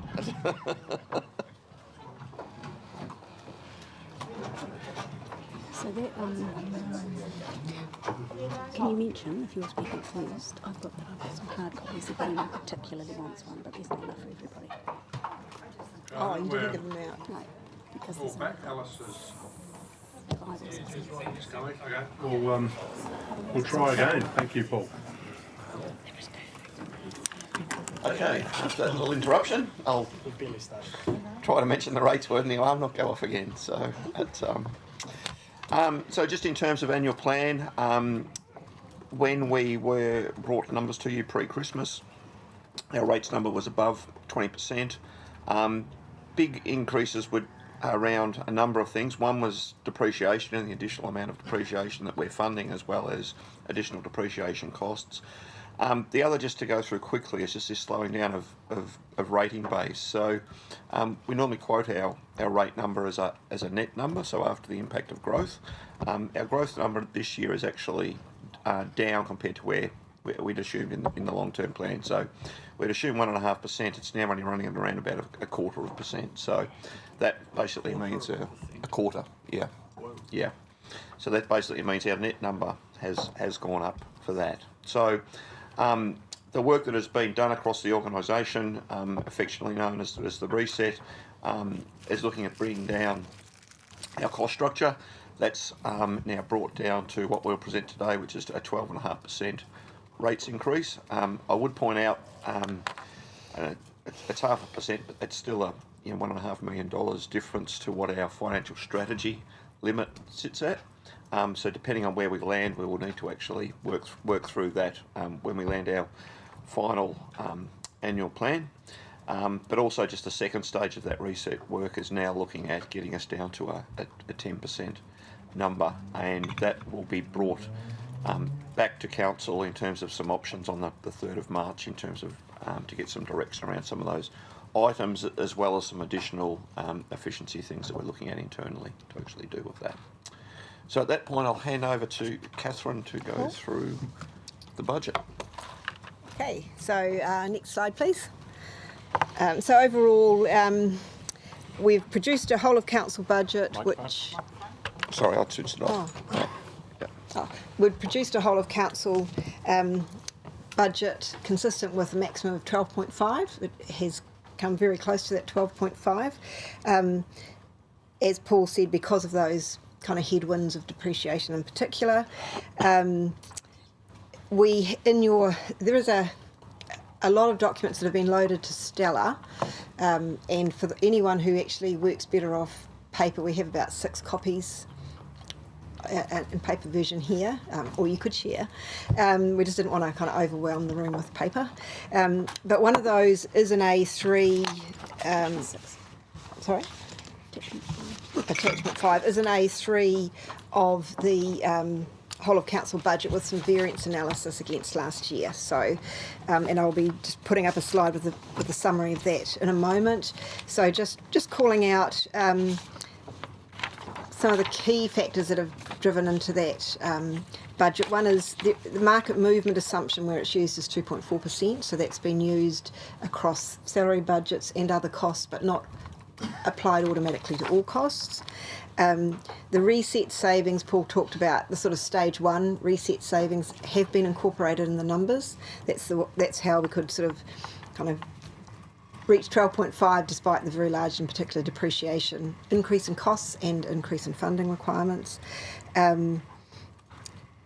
Overall, actually, if we just go to the next slide, I might actually kind of just refer to the numbers on the next slide, which is in that bigger A3 on your own, Stella.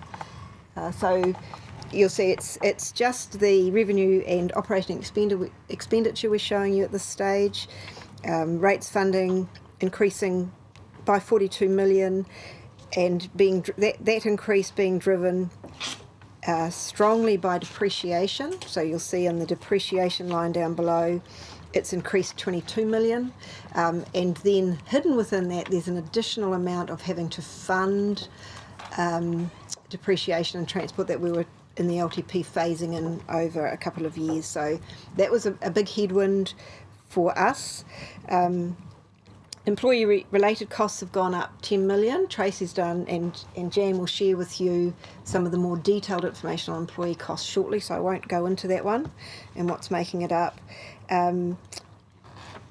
Other than that, user fees have gone up a similar percentage to rates, so a lot of that is inflation plus some ideas for new revenue, which will come to you in the user fees report on the 24th.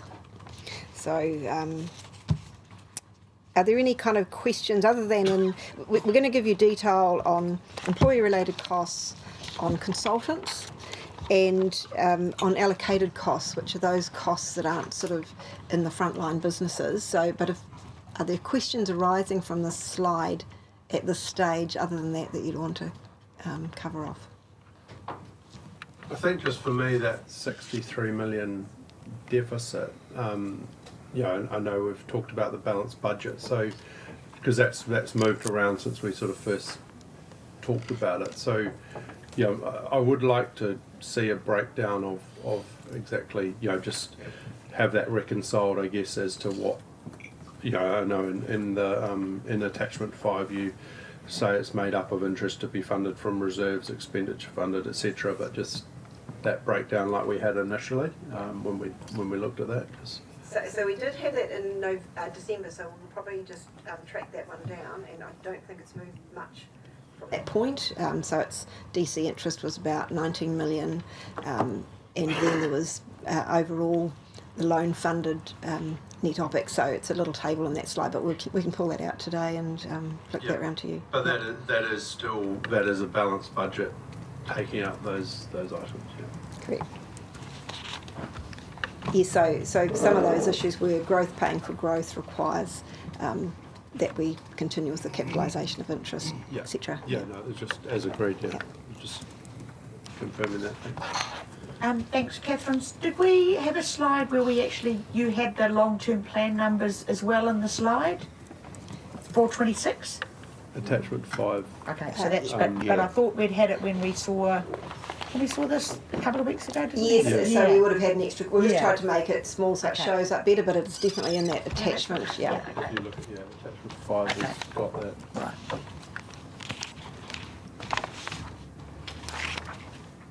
Right, so I'll just hand over to Tracy and to Jan to talk you through the employee costs. Okay, thank you. Thank you. So if we look at the additional material as well, what the additional material was seeking to do was to explain when we talk about employee costs, what do we mean? Because we don't just mean salaries and wages. When we talk about employee costs, that's a categorisation that we use, which you'll always see in the P&L kind of presentations that we have.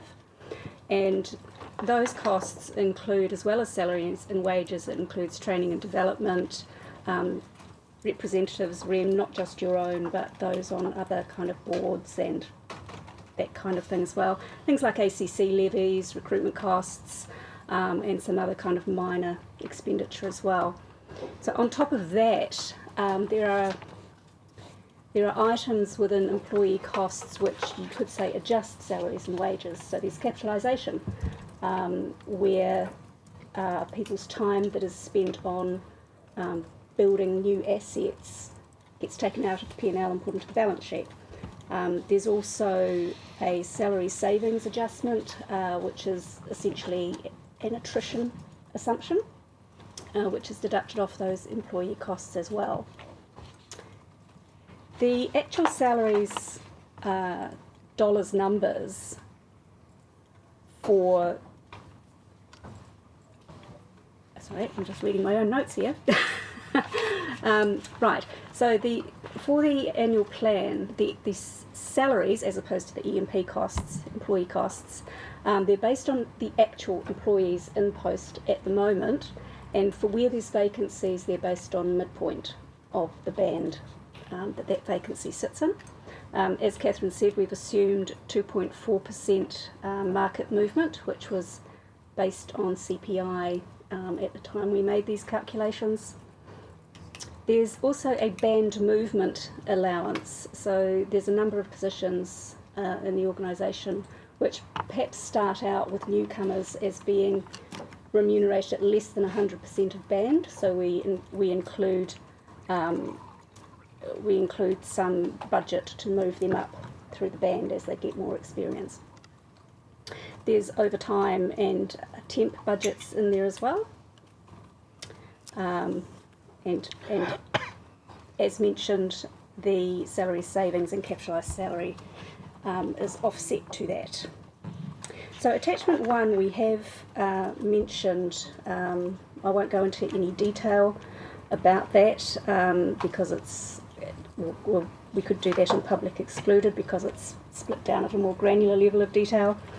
But essentially the movements in employee cost can be broken down into 4 main areas. One is those relating specifically to salaries and wages itself.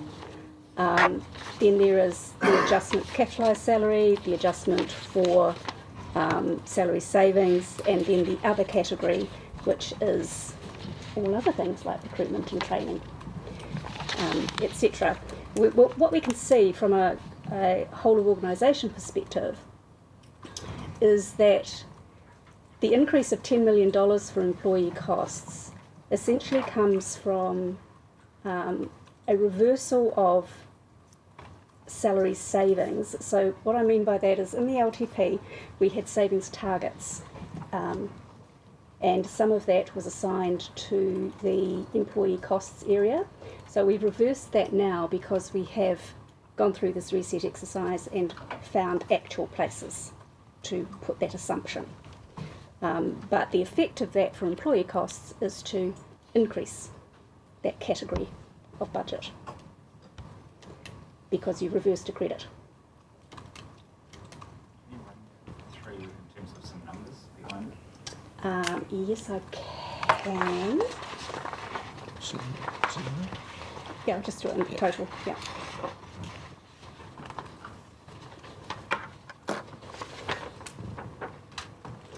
Okay.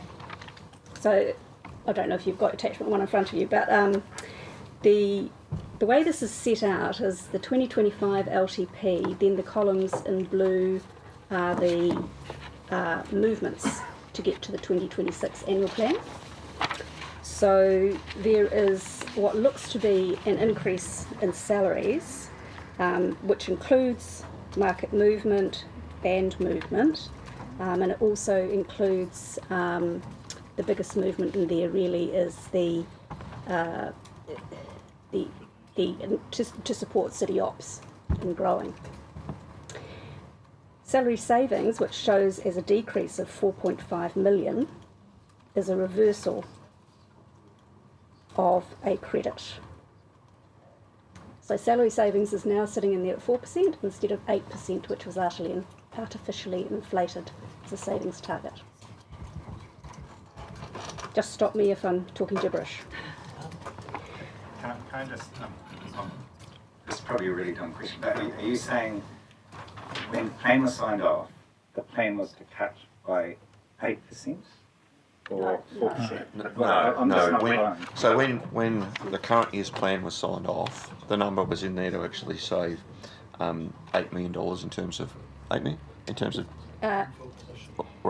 of salary savings. So, and a salary saving would be, particularly when you've got recruitment, is that it might take a couple of months to actually hire somebody in those vacancies effectively, and it was an aggressive number to actually, this year bring our rate number down a little bit as well. I'm still not clear, what was the number? Oh, it was about 11 million, I think. And now it's dropped by 4.5. Yeah.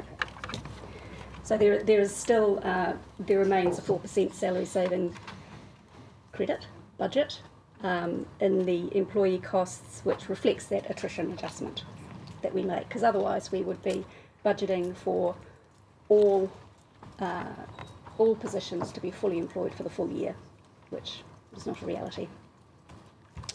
The other big movement was a $4 million reduction in capitalised salaries. Sorry, Tracy. I'm just observing Councillor Taylor going, I'm not sure I landed the last one. You okay? Oh, right. Okay, all right. Okay, thanks. Back to capitalised salaries, I'm not sure if someone else is better qualified to answer the whys on this one, but there has been a reduction of $4 million in our assumption around capitalisation, and I probably can't go into too much detail about that right now. That could be a public excluded question. So what we had a $118 million employee cost budget in 2025, total increase in salaries of $2 million, and then reductions in credit budgets of $4.5 million for salary savings and $4.2 million for capitalised salaries. And then there was a reduction in other expenditure. That was around, I believe, there was training and temp budgets that were reduced.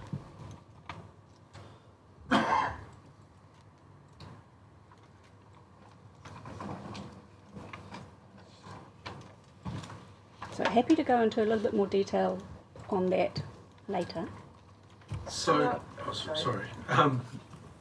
so my question is, so the 128 million that we're looking at in 26, is that plus the capitalised salaries that we? So are we paying? It's net. It's net. So yes. No, but that's net. So that it would have been 132.5 if you hadn't capitalised those salaries. Those particular ones with the capitalisation level is higher. Yeah, but it's still we're still paying people, but we're just putting it. But in the P&L, is it going to show 128? Correct. But then there's a whole lot more on top of that. That's right. Going to be so the actual gross employee payments are a lot more than 128. That's right. This capitalised. This is just getting from last year to this year, but yeah. So the cash flow of salaries is a higher number because some of it goes through the P&L line, through the OPEX line. Those that relate to capital projects is going onto the balance sheet, effectively. Similar as if we were paying an external party to do it, it would go onto the balance sheet for those projects. Yeah. Okay. Well, a portion of it. Yeah.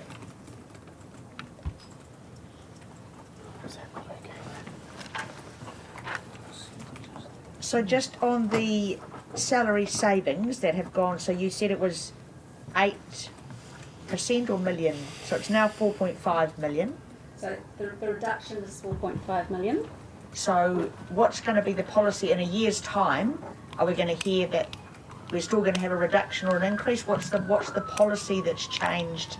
Why we've had to reduce it for this plan that we didn't in the long-term plan? So the 8% wasn't a policy as such. It was an agreement that that 4% is a relatively,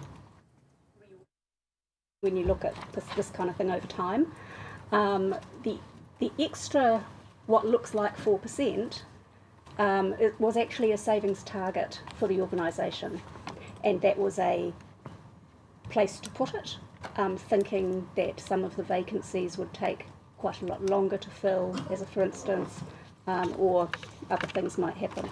I think or savings might be found elsewhere, which is what has actually happened.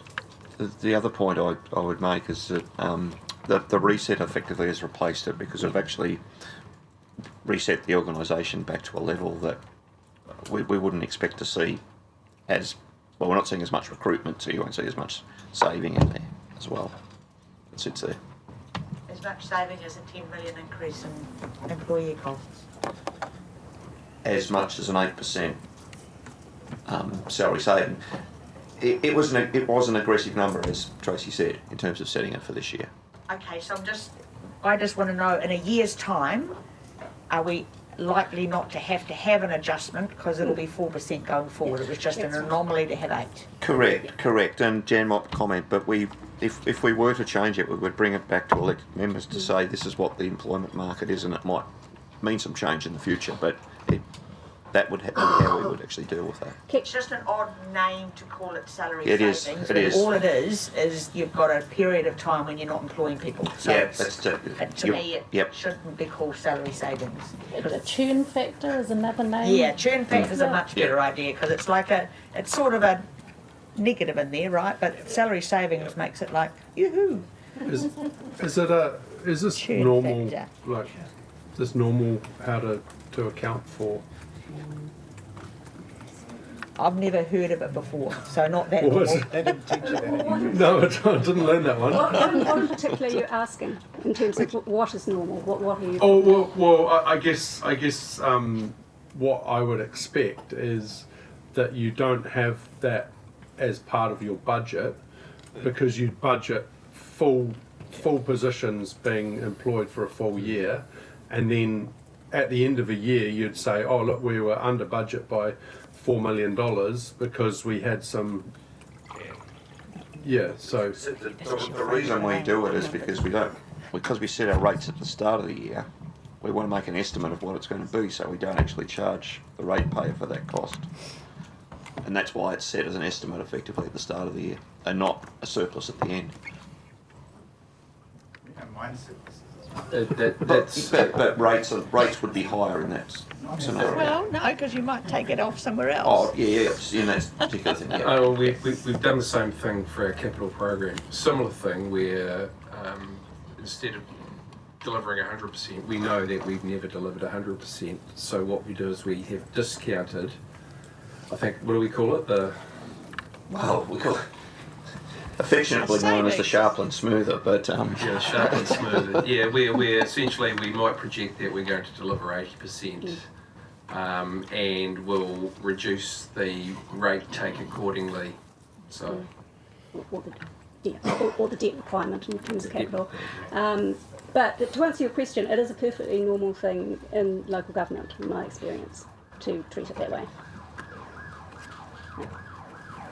So it's not uncommon to get to the very end of a long drawn out annual plan or long-term plan process, and councillors look to the chief executive and say we need another $5 million in order to hit a particular rate target, and there's a number of different tools that we can use to manage that, and one is actually managing the way we recruit and bring on staff and replace positions. And so that I guess what we're talking about is a component of that type of approach being applied to the way we manage our employment processes. Yeah, and just to be clear as well, that extra 4% savings target was applied across the whole 10 years of the LTP.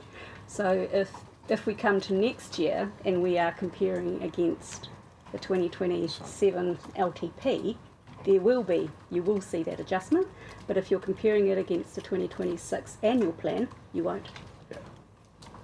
So you've included 8 in all the LTP years.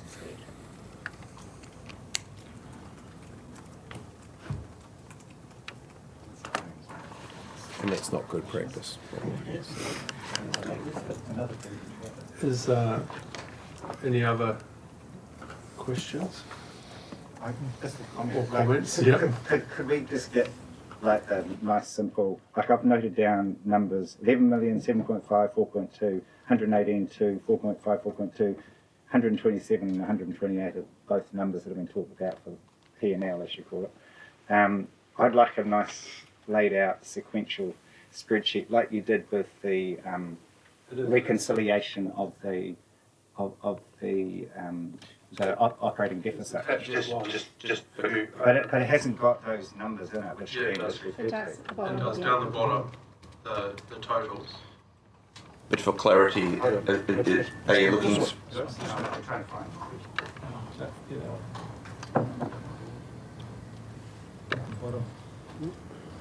can I just check, or is the request for basically the total cash flow of what is staff payments effectively, what's capitalised and what's the savings? Yes, please. Yeah.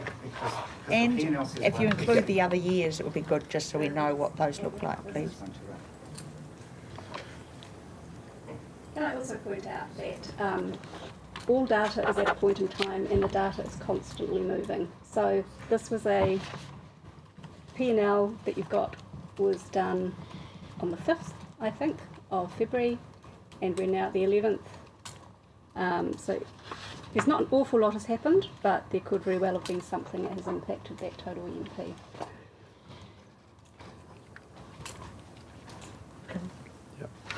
Councillor Scott. Just on that, I also, because City Ops is quite a big number change, can we just have that as a different line so we do know what the changes are by year in terms of that?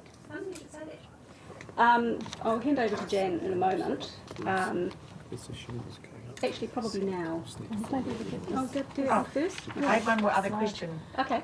So the other question is, so these are salaries. Can we know what extent we allow for training, recruitment and employee life insurance and those sort of things, please? Where do those extra benefits fit in? Yes, all those extra benefits sit in the total employee costs. I can give you a breakdown of that, but it'll be what I would call a vertical breakdown. So this is total salaries, and this is what it's made up of, total EMP, sorry, as opposed to the changes are because of this, because of that, because of that. But things like, do you have a policy that professional development is X% of salary line, something like that, or is professional development and training just whatever it is? In terms of a percentage, local government generally sits around about the 2 to 3%. I think tracking, we're probably a little bit below that. Yeah, but we have, we'll provide those details. Thank you. Okay. Hang on, let me get to right. Because I did note in we're having a look at insurance in the Audit and Risk Committee, and I did notice the life insurance payments, which is quite a probably a big cost for annually for 1,200 or 1,300 employees, because everyone over 15 hours a week. So just wanted to sort of understand the quantum of the cost of that, please. Sure. Yeah, Might as well ask now rather than at the Audit and Risk Committee. Those figures for you shortly. Thank you. Okay, just before we get Jan started, because we'll move the conversation a little bit towards FTE, I handed out something during the break, which was an update of a slide that was in the additional information pack from last night. This one. And it's just a view looking at how our employee costs and consultancy costs together have moved over time in the same snapshot as how our FTE has moved and how our capital program has moved. So 2020 to 2024, those are all actual numbers as we've reported in our annual report. 2025 and 2026 are budget numbers. You know, the longer your time frame, the more things happen that make things look ever so slightly weird. And what's happened here is that in, I think, around the 2024 numbers, we were starting to see the impact of the extra city ops staff coming in.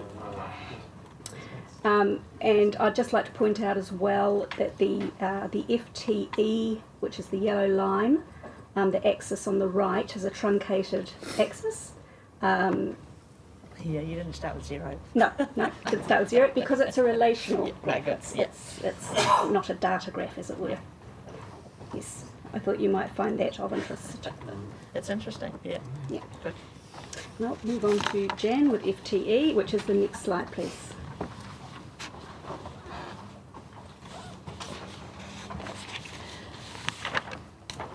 In your pack, we have presented our staff FTE numbers from 2024 to from 2020 to 2024, and you will see that we have had the most significant growth in staff numbers.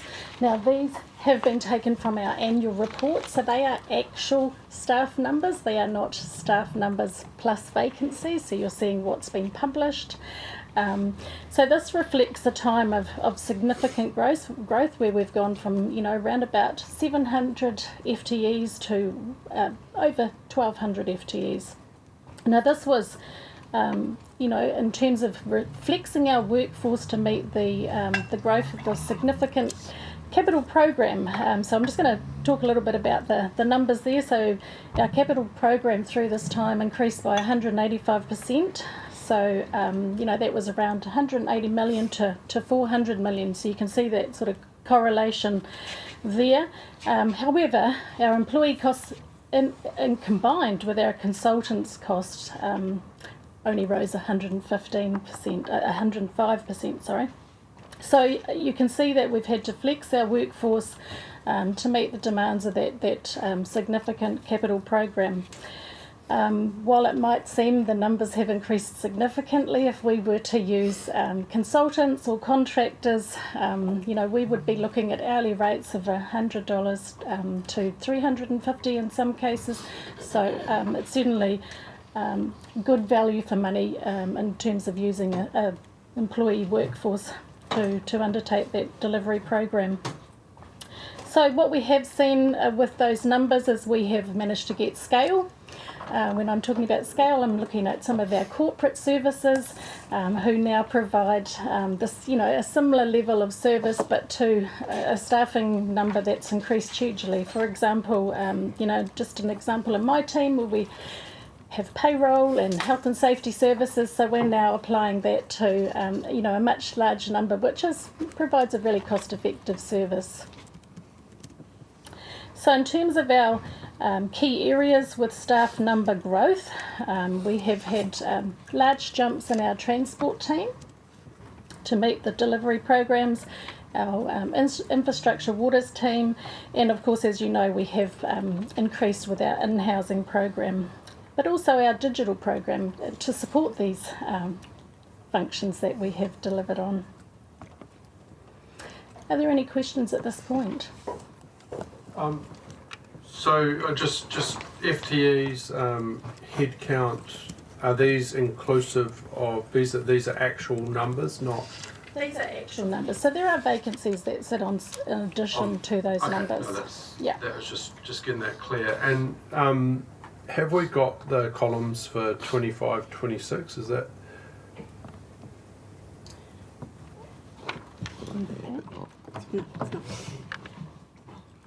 Excuse me. So we didn't update this table for 25 and 26 just because it falls into that that public excluded discussion probably. Yeah. Yeah. All right.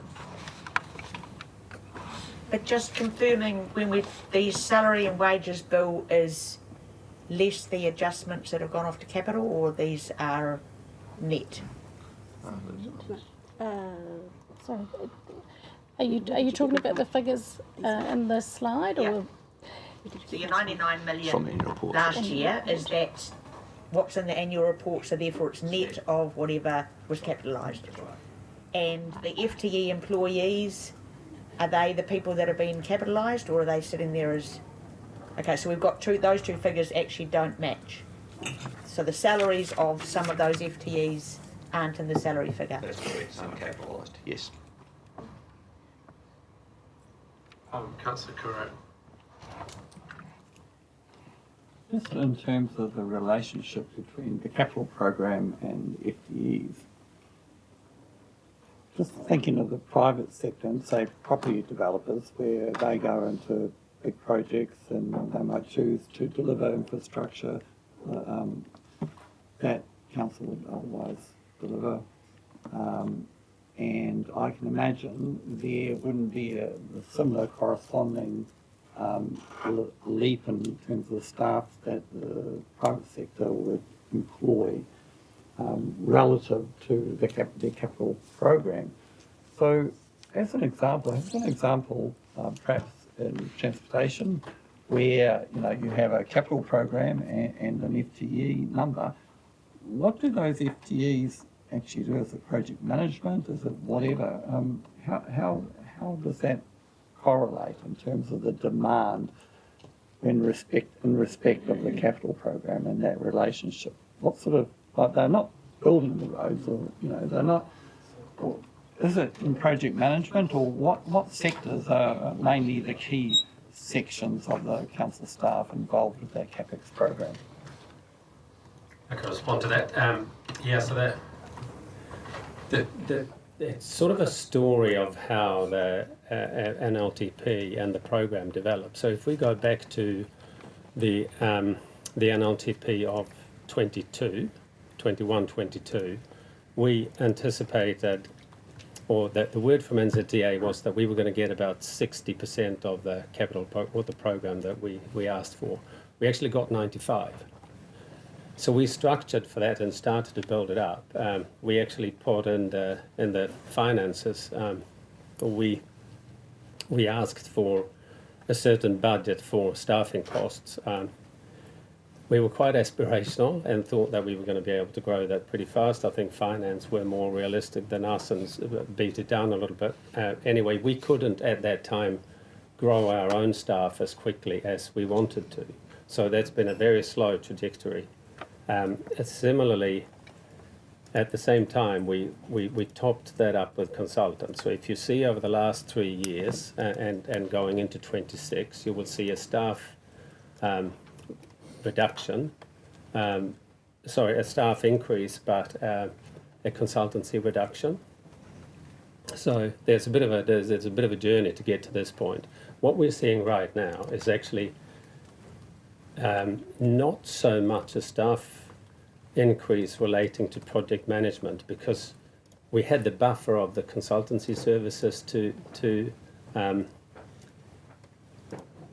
get rid of is the wrong word, but we've got a lot less consultants working on capital projects now than we did only 4 or 5 months ago, because we've seen such a dramatic shift in it. So the capital component hasn't actually affected staff numbers that much. What has been a bigger impact on staff numbers is, for instance, the safety focus we had over the last 3 years, where we actually we built a sustainability and safety travel component in the transport team, which probably in terms of spend, in terms of expenditure on the network, is much less than the capital one. So I'm just trying to explain the relation between CapEx, which are big dollar numbers in terms of what we spend, but actually the staff numbers don't oscillate so much, and we can adjust them with consultants' services, whereas in other services within transport, we've actually we wanted to upskill our own staff and have those on board.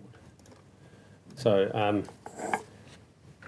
So there's always a measure of cost effectiveness in terms of additional staff versus leaving it to the market to deliver. And how's that weighed up? Well, I guess in some respects we were probably a little bit lucky, because we had the program, the capital program looked very, very healthy for us, and we had the 5 major projects on stream. We also had a 30% larger business as usual capital program planned than what we actually ended up with. We know in hindsight from this NLTP that we did take a really, really big hit. We had actually structured and tried to build up an organisational structure to meet that demand. We couldn't do it, so we had to top it up with consultants. So in some ways we were actually quite lucky that the market couldn't give us the number of staff that we actually wanted. The big impact you will see on the numbers and the schedule is predominantly to do with capitalisation. It's really interesting. The year that we received 95% of the budget, you could hardly go out and employ a decent transport engineer, because the employment market was such, and the certainty of the program was such, that they were making 1.5 or twice as much as consultants as they were employees. What we've seen over the last 12 months is that shift. So only in the last 12 months have we been able to attract and employ senior qualified transport engineers. Prior to that, they were out there with consultants making a bundle. Just to add to the next point, you asked about which roles. You have the project manager, but from the project manager, you know that you'll have contracts to manage. Some of them are 8-digit numbers, and so especially if they're going to be in place for multiple years, the contract manager has to be thought about once the project's finished. The average project manager will have between 4 to 7 projects, depending on scale and complexity. And so when the program grows, you can try, depending on the asset class, you can reduce the number, you can add more projects to the portfolio, but you have to manage the reputational and the cost effectiveness against that too. So you have to decide, and so the managers have to work out when do they need more. The story of that capital growth is the story of the FTE growth, in particular even for shared services, your health and safety, your lawyer. Potentially if you start a new project, you have to engage the community.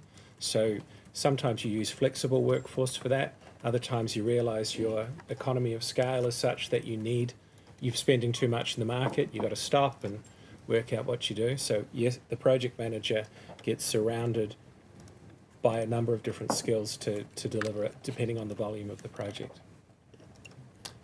I think it's interesting to compare transport with waters, because they're similarly affected by what we can capitalise. But over the last few years, we've had a much more steady growth in transport. Although we've had a reduction in the spend now, we pretty much halved the program from our original anticipated waters program, which in effect means that there's a lot less in that program that we can capitalise. But the waters team or the water services doesn't fluctuate so much because it's only influenced by our own decision making, whereas the transport and what we spend in transport is largely influenced by government policy direction and policy settings and funding out of NZTA. It's a massive influence on how we structure ourselves and deliver transport services. So you will see those oscillations, whereas the waters one is much more steady. I suppose the difficulty is looking at the whole concept as a person or a business. As a person, I could increase my capital program by tenfold and not have to employ people to do it, because the market just provides. You tell them what you want and it's delivered. But so in the public sector, and that's like a business too largely, is you decide what you need and the market delivers. So that business doesn't necessarily take on any stuff. So it's a risk, minimising risk, that really drives the council staff in terms of projects and delivery. It's a really good question, and it's businesses that expand quickly, that some of you will have experience with. This question of how do I procure resources to get done what I need when I'm in a growth phase, and you can see it's just growing. The use of external markets, we can see in the consultancy story we're about to come up to, we think there's opportunity there, and we'll probably do some of that in public excluded. There's a trade-off even with that piece, that we agree there's an opportunity, and that is, if we're still to do the work, we'll need to work out how to do it internally. So can we squeeze more capability out of what we have and not hire more? Or will we have to hire more? And probably the best comparison is city operations. So you had a third parties delivering a service, which to your point would be, we can deliver better levels of service, maybe we don't have to hire, we farm it out, and these things go in cycles. That's a service, not an asset. We're talking about assets. It's true, except the difference is the capability to build the asset and then maintain the asset. It has to sit somewhere. It's either sitting on a supplier's balance sheet or on ours. Now, to build it is a flexible model, so you want, construct and grow as your demands move, but the maintenance, once it's built, then it's more an economies of scale and a management issue. So the question about strategically as councillors where you think we should go, if you're looking for that option to reduce the internal footprint and use third parties, it's options we can look at, and certainly from the consulting, I think that's something that we're going to it perhaps might be a good test case. I think though what we heard is a consultant cost between $100 and $350 an hour to do the work. So if we need that person in a full-time capacity, it's cheaper to bring them in-house, and that's effectively, like, you're right, we could scale up and we could not increase our head count at all, but we're going to pay for that. There's a cost, and for you, if you're doing a private development, there's no point in you employing those people unless you've got a pipeline of work that you can keep them employed. Otherwise, you'll be paying them for nothing. So that makes sense to bring them in, do the project, move on. But if you're like the council organisation, we're spending $500 million a year on capital for the next however long. It's actually cheaper to bring them in house. So that's probably the real example of it. So can I just one more question on that, and it was highlighted by a walkabout around the Te Manamataki o Te Papa project. I think it was there, but it could have been something else. And the chief executive, we were going down Red Square there, and he said, "Oh guys, we've got a minute. Let's duck in." Or we're going upstairs to the camera, the T-top. Had a moment, and the chief executive said, "Come across the road," there, and walked into an office there with a large number of desks, but nobody was really there. And thinking, well, so what's this set up for? And it was around managing the Te Manamataki o Te Papa project. And so you would think, well, what are those people, what is their function, given that we've got Willisbond, we've got McGuinness, the builder, and there's a 22, and you've got independent project management company, what are their names, doing not project management, the QS company there. But then you've got this office of TCC staff, and you think, is that a additional layer, and is it for, that's the question, are we getting duplication in terms of the layer of council staff doing what the market should be providing and delivering an asset? I agree that it's a comment. It's probably beyond the annual plan, but it is a conversation we can have to understand that. I like that. Yeah, I think that's part of the organisation reset, I guess, of trying to find that efficiency and like what does everyone do, but it's probably just outside of the scope of today. So that's all right. Yep, Councillor Morris. Just on the the analysis of movement and employee costs, we're talking about parking services, and there's been a bit of flex there. Is that a result of decisions yet to be made? So that's a policy decision that council's going to make in terms of Mount Maunganui, in terms of enforcement, or is it something that's been planned in the LTP and it's ramping up?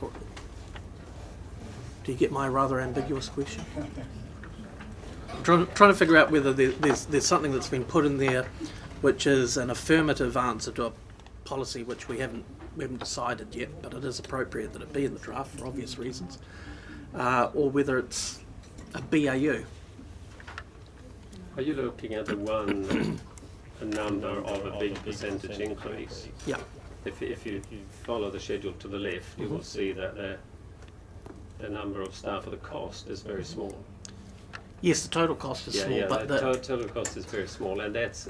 But the increase is large, and is that a result of a policy setting, a decision that we are yet to make, or is it something that's BAU?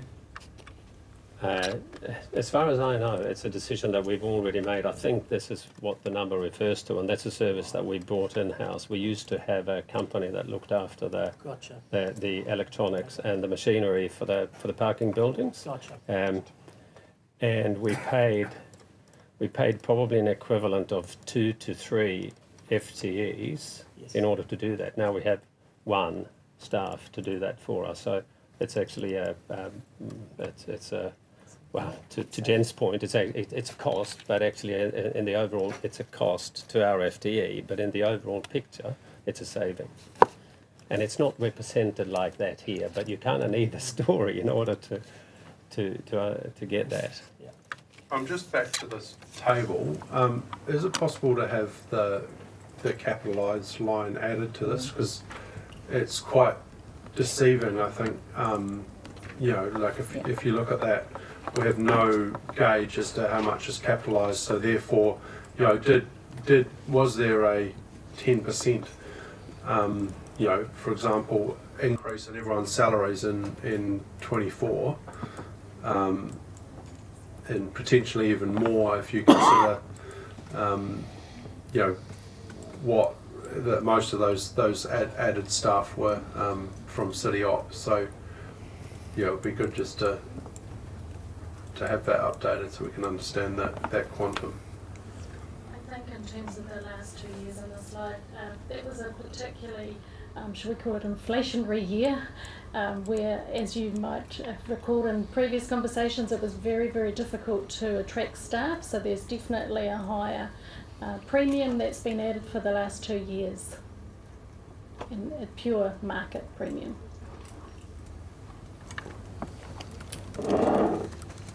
But the answer is yes, we can do that. Yeah.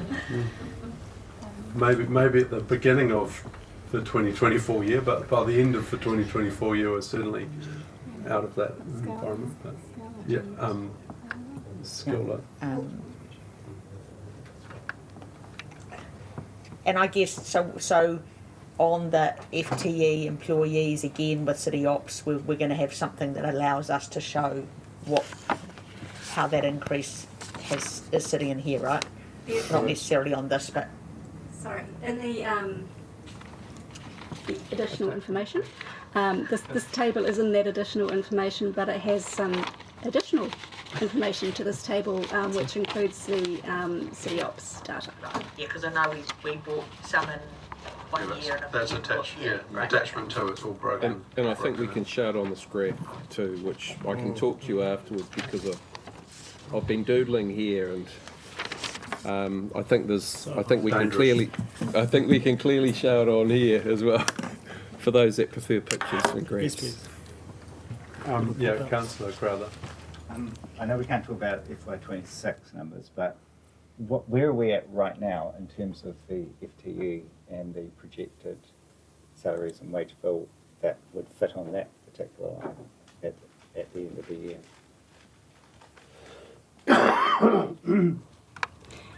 As luck would have it, we'll be coming to you very shortly, I think, with the December quarterly report, which will have that data on it. I'm just struggling to remember off the top of my head. But it's sort of, I guess another way of wording it is there was a small number of City Ops that kind of came into this financial year, as I understand it, most in the previous, but is the trajectory similar to that, or is the trajectory now very much sort of tapered off?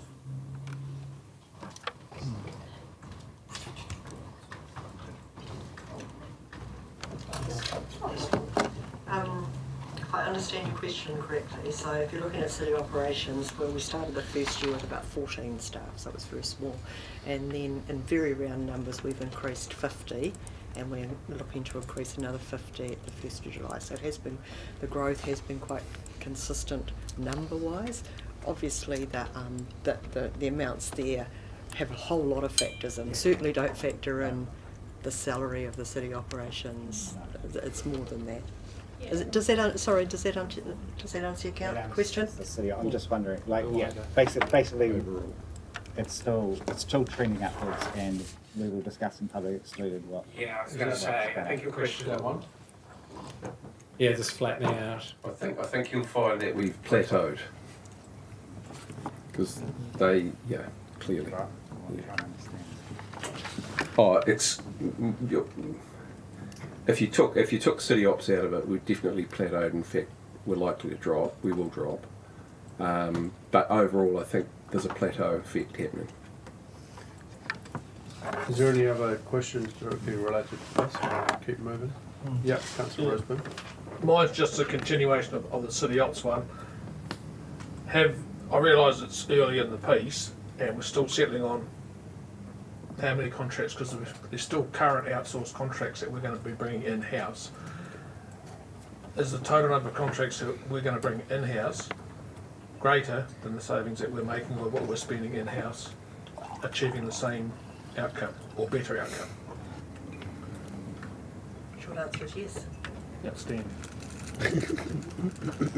Good answer.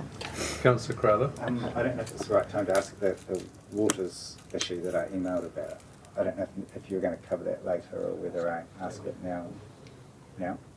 There is a slide back later, but wants to cover it. I don't mind. There is No, I'm happy to wait.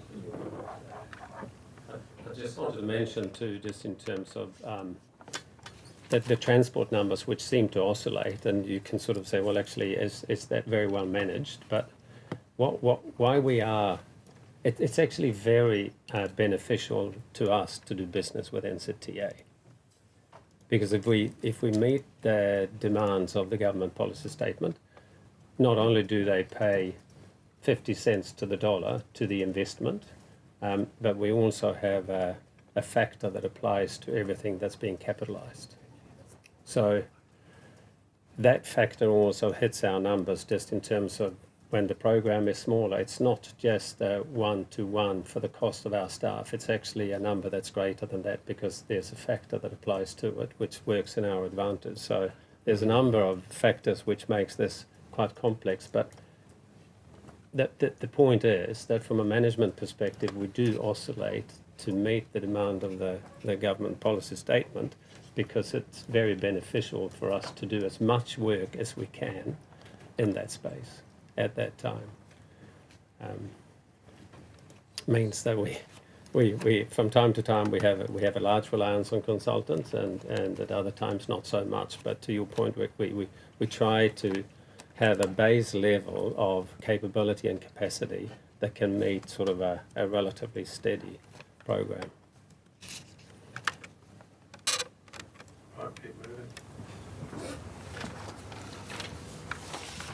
Okay, so we'll get Jan back later in the day, I think. Thank you, Jan.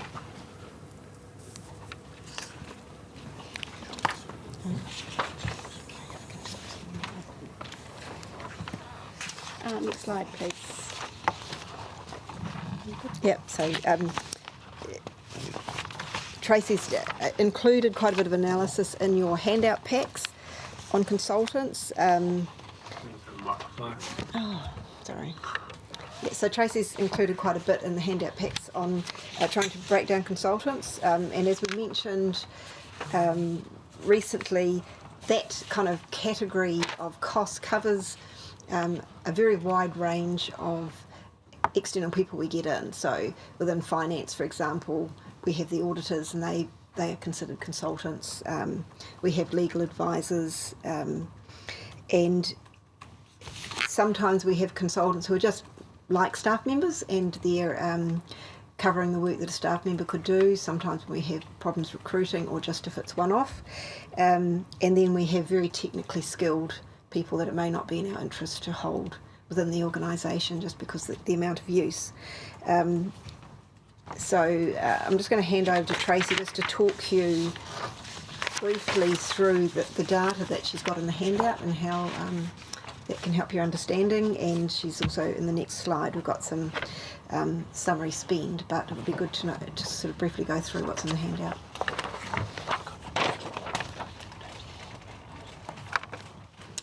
Okay, so this is attachment 3, and this one is by activity, and then the major, I suppose, categories of consultancy that we use. So this data is straight from the GL as it appears in the GL, and it's for 2026. I just want to kind of let you know that if we were looking backwards, the data that we have is considerably richer because we know what we have spent it on. We know what projects we've spent it on. We know who it was, who was the supplier, what were they engaged for, all of that kind of thing. Whereas when you're looking ahead, it's a slightly more imprecise science, so we just use the GL. I'd also like to point out that, could we have the next slide, because this is kind of in conjunction. Yeah. I'd also like to point out that the consultants that I've shown you in attachment 3 is only operating expenditure. There are also consultants obviously used in the capital space as well, helping to deliver on our capital program. So part of the difference in that is related to, so our operating costs for consultancy, if you look at our big infrastructure areas,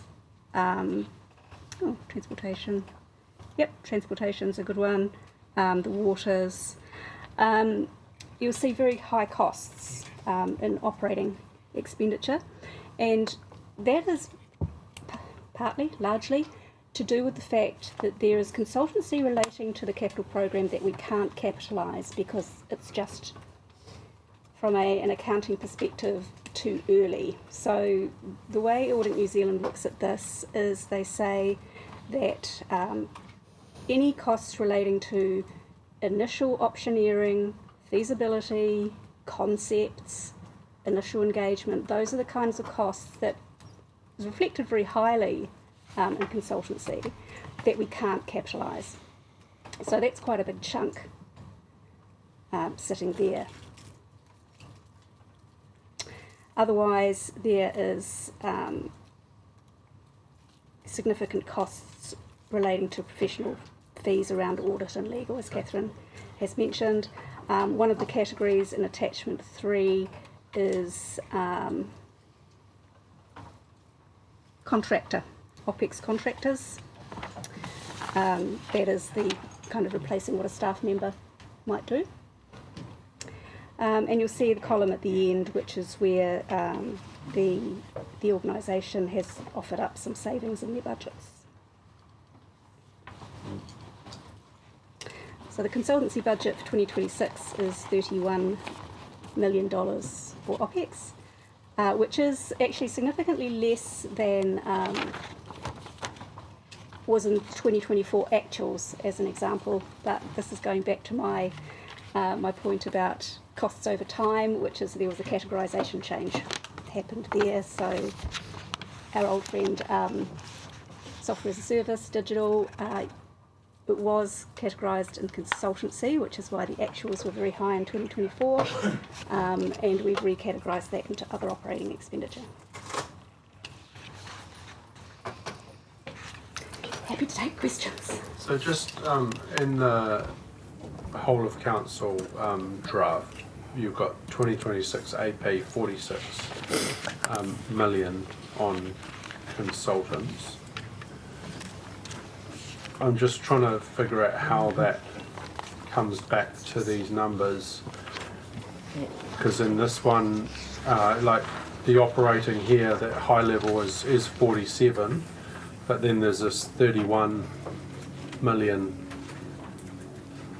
So how do we?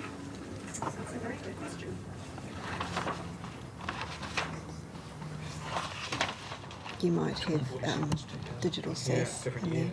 Yeah, it's 24. No, 26 annual plan. It's 24. Oh, right. Okay. Yeah. No, but it's 31. Yep, it is. Sorry, that is an inconsistency. Thank you for picking that up. And that is relating to the reclassification of digital, with the major thing that has impacted that. So does that have a budget for 15 mil?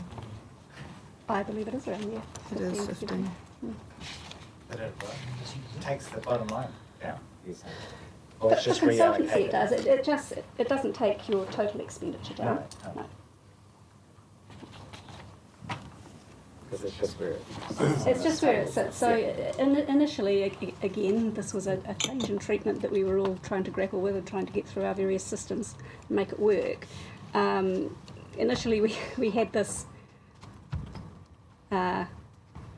not ideal situation where the budget sat in one area and the expenditure was sitting in other areas. So now we're going through a process of trying to line that up to make it much more logical. So yeah, didn't quite pick that up, thank you. So on attachment 5, we will let 15 mil go? That 15 mil will go down to... No, it's correct on attachment 5. Oh, because you took it out of the admin. We did that manually on the surface. Yeah. So, sorry, I'm part of this little bit of confusion, so I'll get help with it. The way our GL's set up, unfortunately, we have been budgeting operational digital spend that, you know, we had the question about on projects as admin, which it isn't. It's just incorrect in the way it was loaded, and it came through through the IBIS system, which Tracy has used as admin.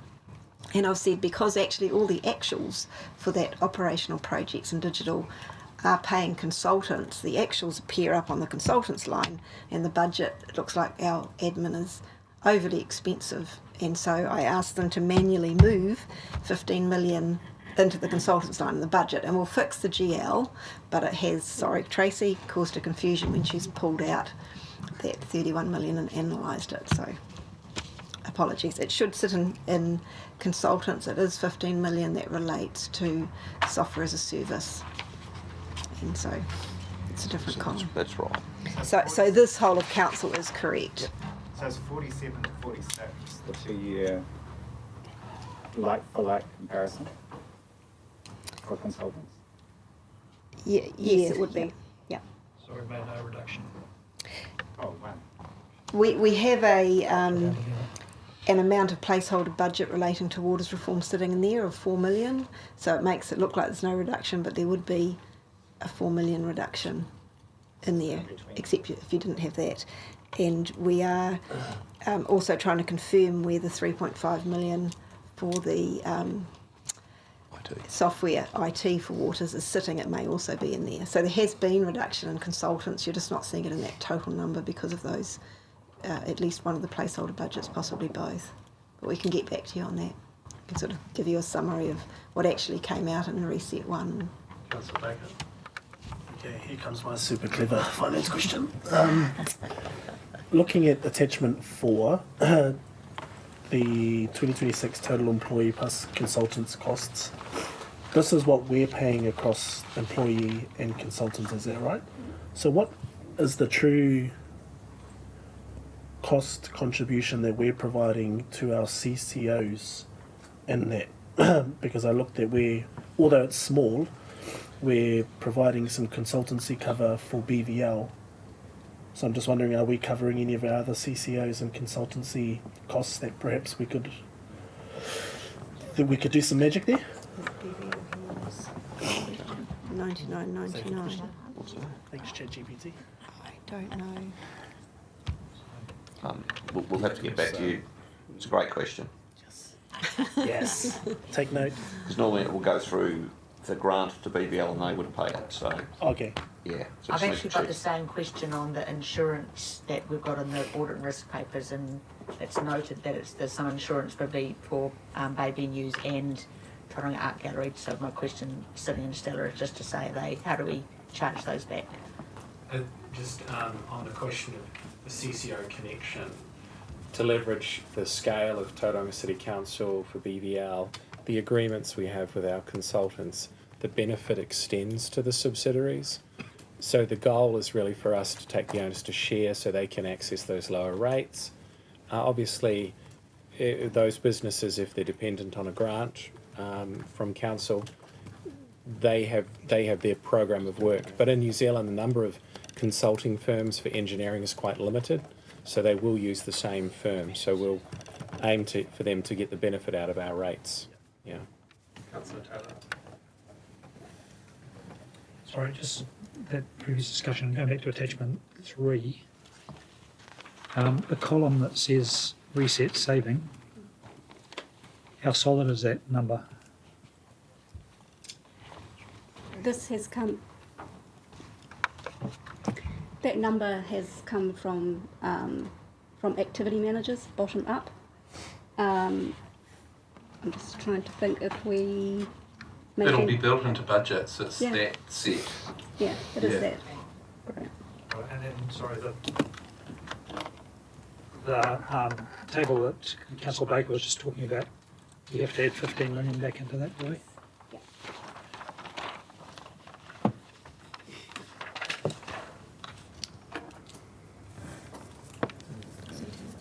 Councillor Curran. Yeah, I mean, going back to reference to Audit New Zealand and its requirements around capitalisation of salaries, consulting or whatever, relating to projects, is that like a best practice sort of approach rather than a legislative requirement? And if the earlier and not the latter, could we make an adjustment to that and say, well, we hear what you're saying, but we consider, or the governments consider that we'd like to move on that guidance and perhaps capitalise more? I know it's an argument against debt versus revenue, but yeah, where's that at? We do push that pretty hard at Audit New Zealand. If we pushed any further, they would form some form of modification on their audit opinion. They wouldn't accept the treatment. It's based on international standards. What would the material consequence of that be on that report? It would depend on, I think, like in terms of the first question, in terms of is it best practice, it is consistent international accounting standard practice effectively to do it that way, and that's what they apply in terms of looking at it. We do, like I said, we do push pretty hard in terms of trying to capitalise where we can, noting, like you said, the impact on debt. I would not advise any sort of qualification on an audit opinion unless it's an absolute last resort. It's not something I would advise that you would want to go. In terms of what it means, it can be looked at by credit rating agencies. It could be looked at by government. It could be, yeah. I think we can do a wee bit of work to understand what percentage of our capital program is the front-end consultation or consultancy cost around early design, concept engagement, initial drawings. It could be 10% of a project can't ultimately be capitalised. And if you think about a project like Te Manawataki or Te Papa, there's a large cost up front to get to the point. If you think about Memorial Park, arguably every cent that we spent on that project to date and the consultants that we've used may never be able to be capitalised, similar to Cameron Road Stage 2. And so I think it might be helpful for us to try and get a rough percentage across the board of what front-end consultancy cost of our capital program ultimately will never be able to capitalise, and it's a cost that we can almost have in our mind when we understand what the size of our capital program is. Councillor Taylor. So that was something the auditors said we had to do, is that correct? So do we argue with them? No. We argue with them. Yeah. So, like, to me it sounds ludicrous that you can't add it in. Is it something we can, I don't know, go to Wellington or something? Go Tracy. Just to, the way they view it is that until you have something that you know is the size and shape of what the asset is going to be, then everything else doesn't matter. So, you know, at the up front on a lot of those, particularly those big projects, there'll be quite a lot of concept design and feasibility kind of work done. But so feasibility, you can do the work to let you know if it's possible, but it's not going to go any further if it's not possible. If the project is going, Yeah, I think. if the project does go to an end, can you then gather that back in and that? No. I think Generally, we say as a rule of thumb, we capitalise from when you have a detailed design of the final asset. the other thing to recognise is that as those assets are revalued over time, if they were revalued down because we had cost in there that isn't forming part of that asset, it'll hit P&L at that time anyway. So they get you either way. And it is a reason that we loan fund that sort of OPEX, because we agree that it's one-off, it's actually related to creation of an asset, and so therefore debt may be the better better funding source. That's why we have that in the revenue financing policy. Councillor Morris. Thanks. So if we hypothetically had a 4-lane road somewhere in Tauranga and lost government funding for that, in what period of time would we operationalise those stranded planning costs, design costs? Yeah, great. Obviously not in 1 year, eh? No, and we would bring that back to council in terms of that, because I think that's an important point, is projects that don't go ahead end up getting written off, which leave effectively stranded liabilities on balance sheet, which we bring back to you in terms of how we, length of time that would be paid off over. Typically, if there's a how long in the past has council determined? Normally in the 5 to 10 year range for most of those. With stranded liability is not what we want to, or unfunded liabilities, so we try to get rid of them, but recognise that there is an affordability issue that sits with what that looks like, so it's a balance of those things. Oh, sorry. And audits sort of view of that in terms of timeframes? To be honest, so long as we're following accounting standards there, that's okay. It's really is a governance decision in terms of the funding effectively for it. Yep. Thank you. Right, have we finished on? If we have, we might just take our lunch break. Come back with expenditure. That suits everyone, so we'll see you at 1:15. I need to hide all my dudes.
It's your dance night now, so we know when you You're in the walk out of a room. Yeah, Friday. That's How do you feel about it? Yeah.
Next one. Right, we're live again. We're live.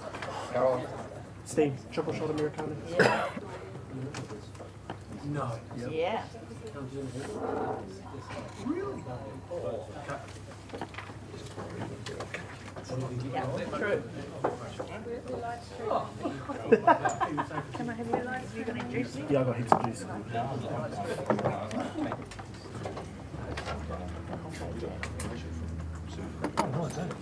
No. Hey. Wasn't it plugged in? Oh, it's plugged in. Are you guys all charged? Let's have a go. Yep.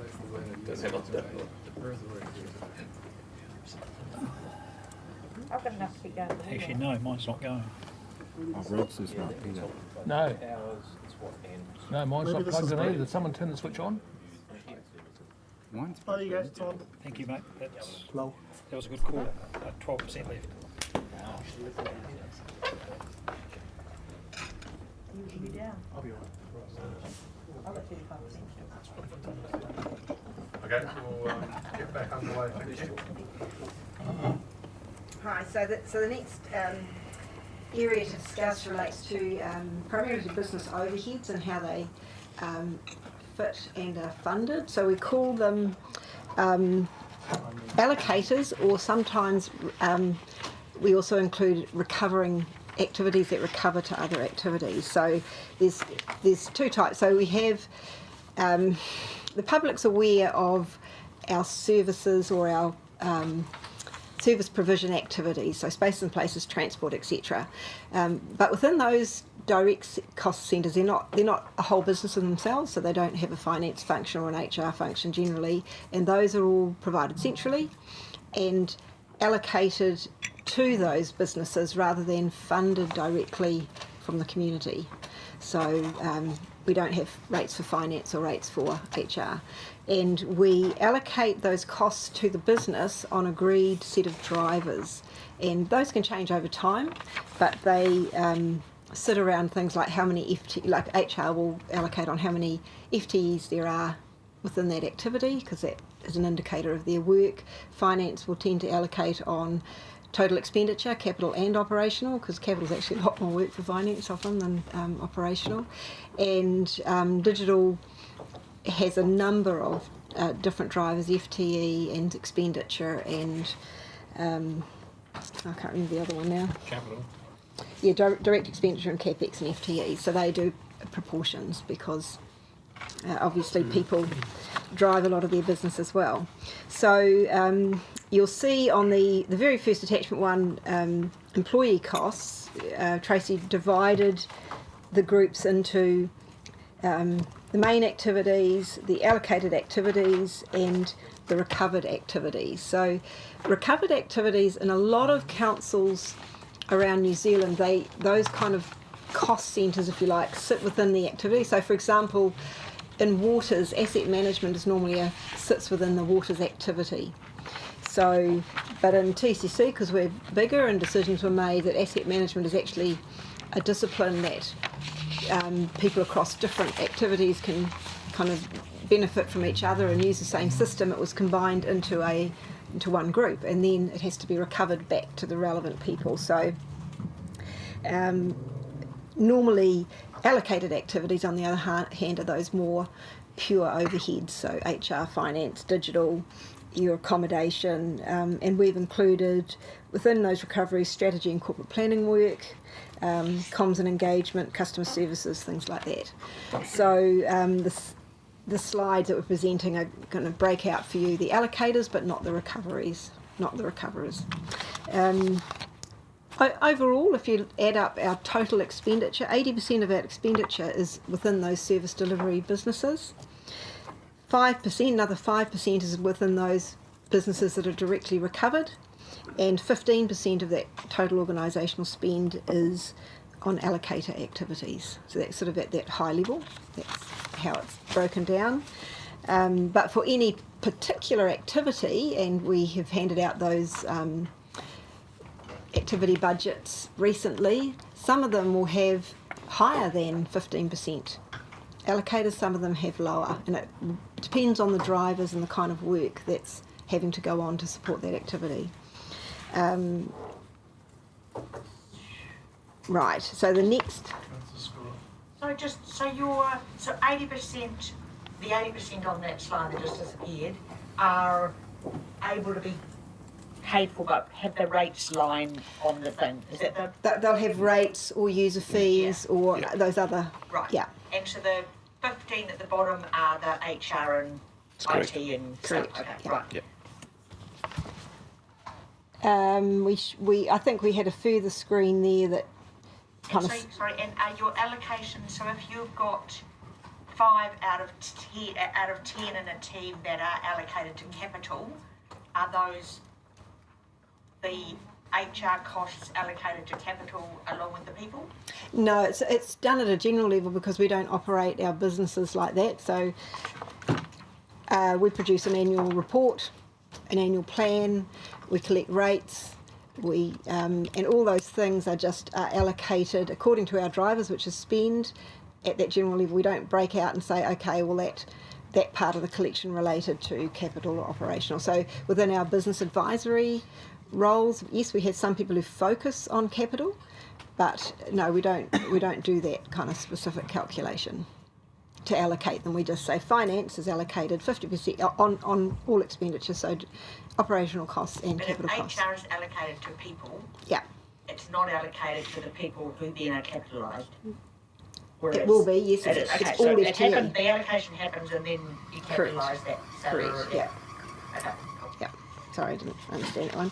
Could we please move to the oh, you've lost it, to the pie graph when you get back on? That's actually what part of the Oh, you have got it in here. It's in there. yeah. It's in here.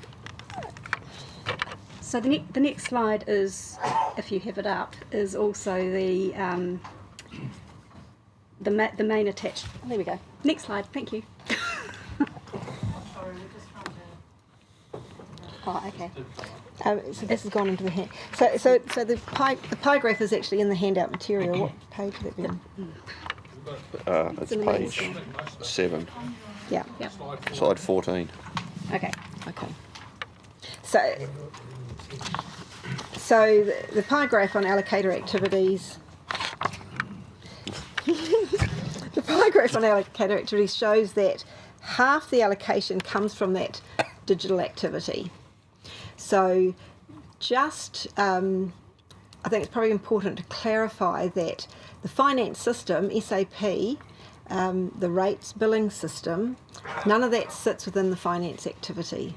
So my team couldn't actually provide financial services without using that. So it's a little bit misleading. It might feel like, oh, digital activities really huge, but it's holding the costs of those. All the IT systems are currently held within that digital activity. So that's why part of the reason, or one of the contributors to it being such a high part of that pie graph. And we don't allocate to allocators, so it's just by that. Yeah. Yep. So, in terms of accountability for the amount of digital services that finance use, for example, are you accountable, or is the digital team accountable for keeping that cost to an efficient value for money level? Where does the accountability sit for those services? Is that on? It is a good question, and at the moment it's sitting within digital. So all spend is sitting with the role to budget it is sitting with digital, and how they spend against that budget is sitting with digital. And so they come to you and say, we'll spend this much on your SAP system or whatever improvements you make. Yeah, I think what in a situation like that, like finance is accountable against the system to get the system working and so forth, but digital effectively are providing that service to them. So digital are accountable against certain things like cyber. Alice, to jump in if you want to. Cyber security, some of the core systems effectively, but we try and make sure that, for example, if we're going to do an upgrade to the rate system, that finance is accountable for that upgrade to the rate system. The best answer I have for you is that Paul and I share that accountability. So I'm responsible for the digital budget. Paul is my customer for finance, the ERP solution. We're continuing, that's probably the single biggest technology project we have. It's got 2 years to go. Paul and I sponsor that project. It's where a lot of the consultancy costs go, but we share that responsibility for that project. So just, allow me here, I'm just going to dig a little bit here. So just from my experience with, and I'm going to use finance systems because I know those, there's quite a lot of things that happen, particularly when you're building a system that say, oh, that would be good. Oh, wouldn't mind having that. Oh, can we have that? So who sits there and says, no, we don't have budget to do that? In that case, those decisions would go through the steering group responsible. So as for example, we're co-sponsors of those projects. So that would go to that steering group effectively. And it's not your budget, you could push it in, so long as Alistair's got enough budget, it's okay to get it done. It's just that sometimes you've got to sort of say, well, when are you allowed to say, actually that ain't going to be done? It's nice to have, we're not going to have it. The budget might be there, but in a case like that, the project steering group would have a budget allocated for that project. And as co-sponsors, we're responsible for that budget, regardless of whether it sits in the digital or finance lines. A good example came up 3 weeks ago. The point of sale aspect of TCC, where we collect cash, as we go through the ERP upgrade, there's a cost to have that functionality so we can take cash. But we know cash is declining as a general consumer transaction. So the question is, do you have to have that functionality or not?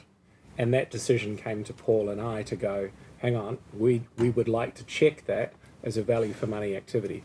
It's a material figure. Some of the smaller changes that are minor probably don't come to Paul and I, but a decision like that says, do we really need this?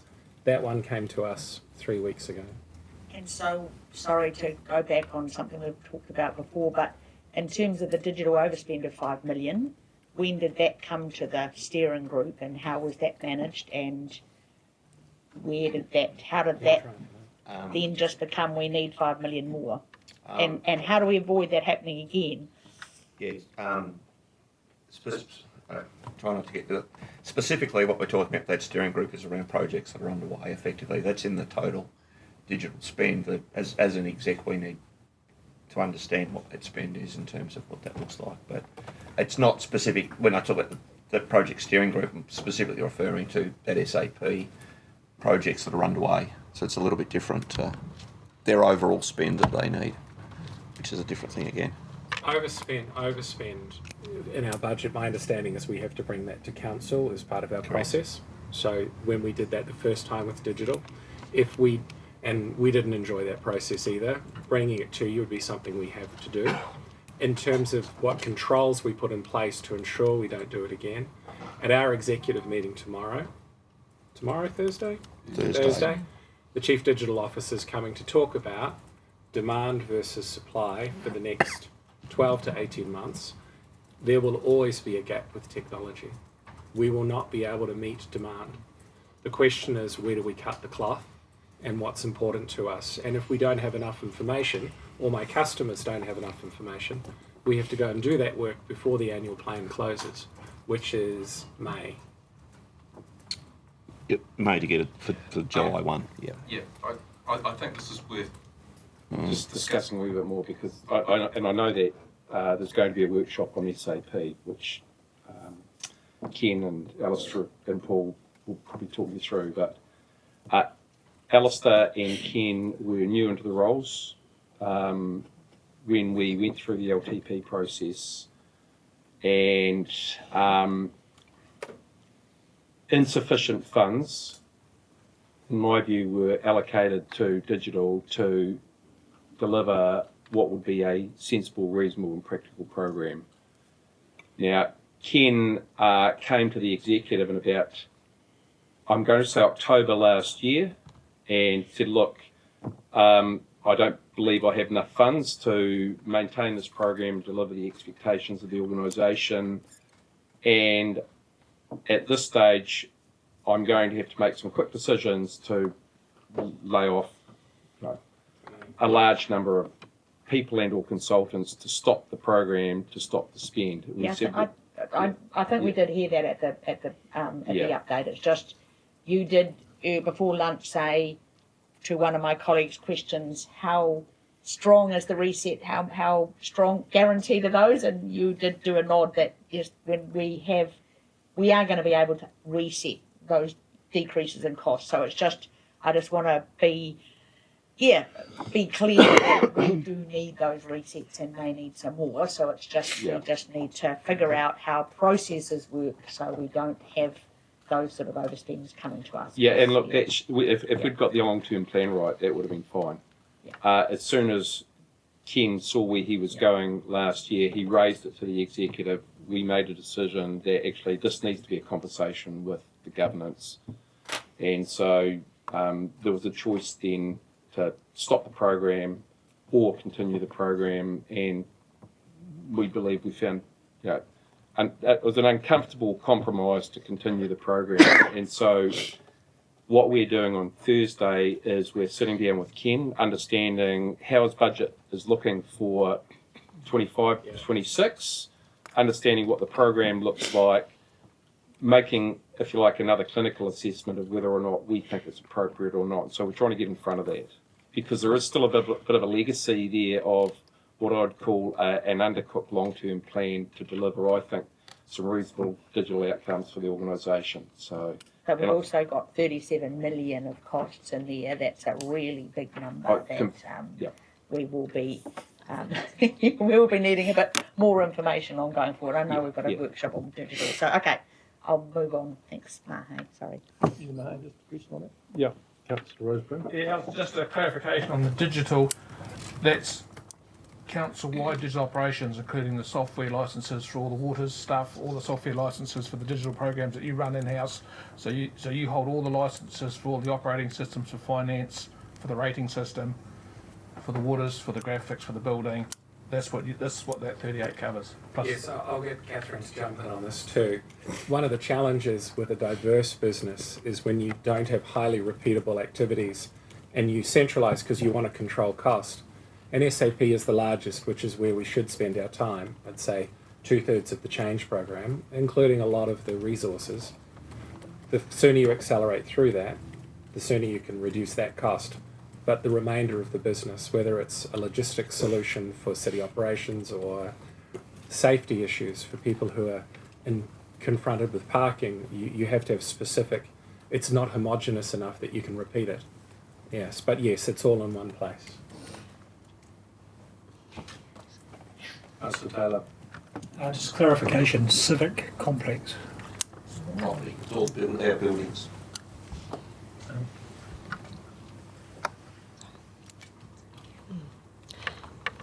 Just the other clarification is we don't actually, well, there's been a bit of conversation about the development of system improvement or new systems.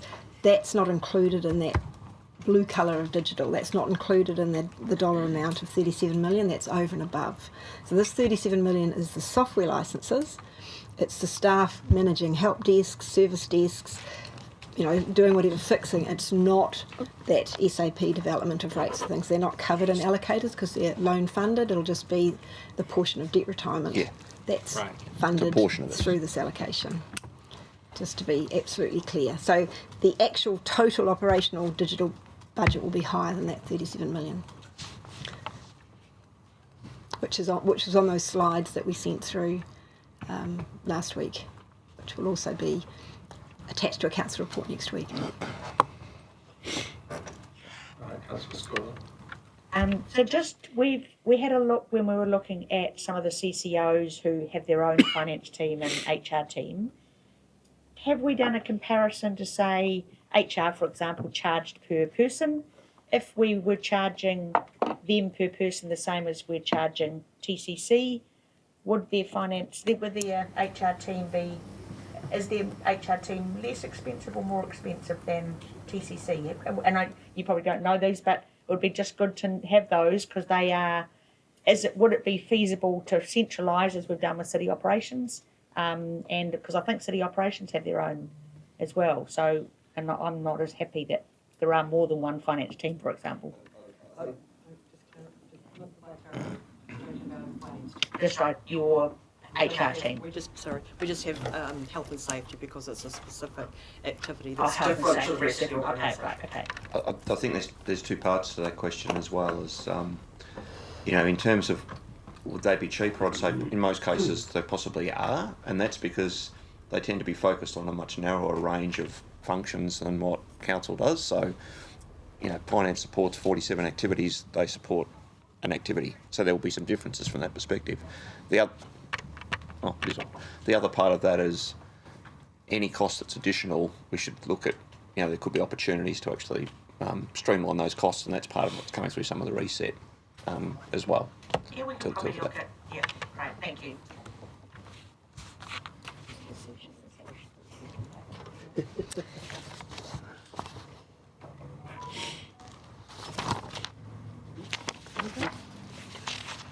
Pie chart.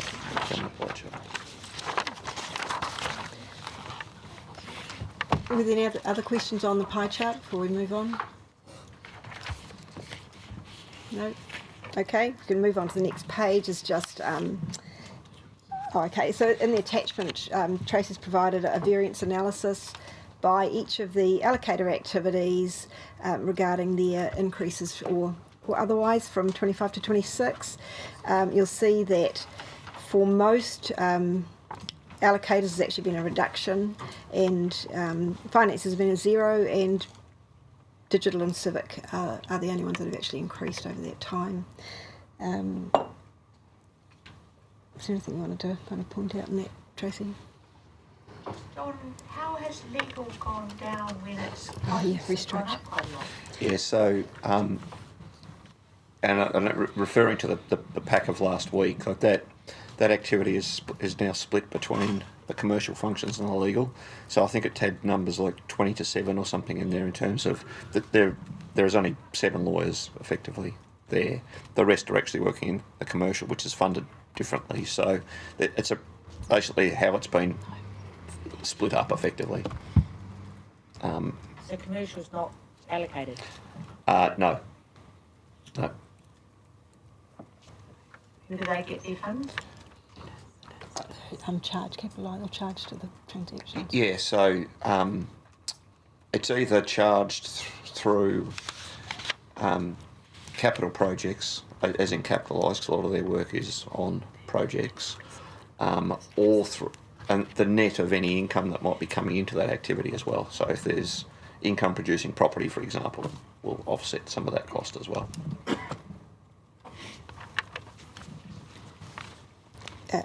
So the other thing through the reset is some expenditure within the activity. So people and capability reduced its corporate training budget. So some of those big spends aren't cutting staff, it's just cutting project or consultancy budgets, and that's where you see the big reductions. So that civic complex, potentially that's mostly 90 Devonport to account for that. That's correct. And then that additional and digital, that's the 5.5 million we've approved. No, because that's sitting in that project budget. So this is will just be general growth across the activity. There will be an element of it because obviously it's the OPEX to fund it, to pay it back will be included in it, but not the full amount. Okay, and there's another thing in here when Marty referred to last minute savings targets.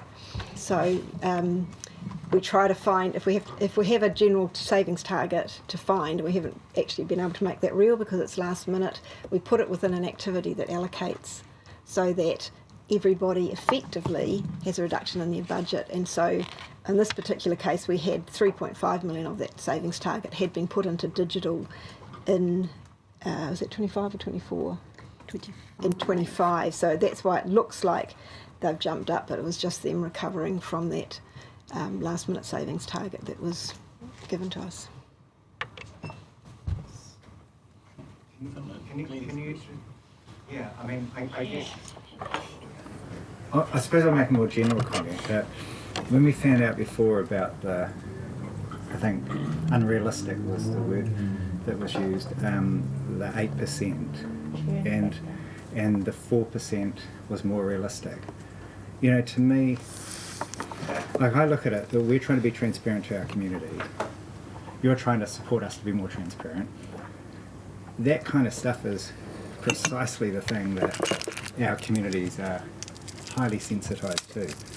They know the commissioners kind of left what's been described as booby traps in the form of IFF and Marine Precinct and things that we knew about, a number of us knew about on the election campaign.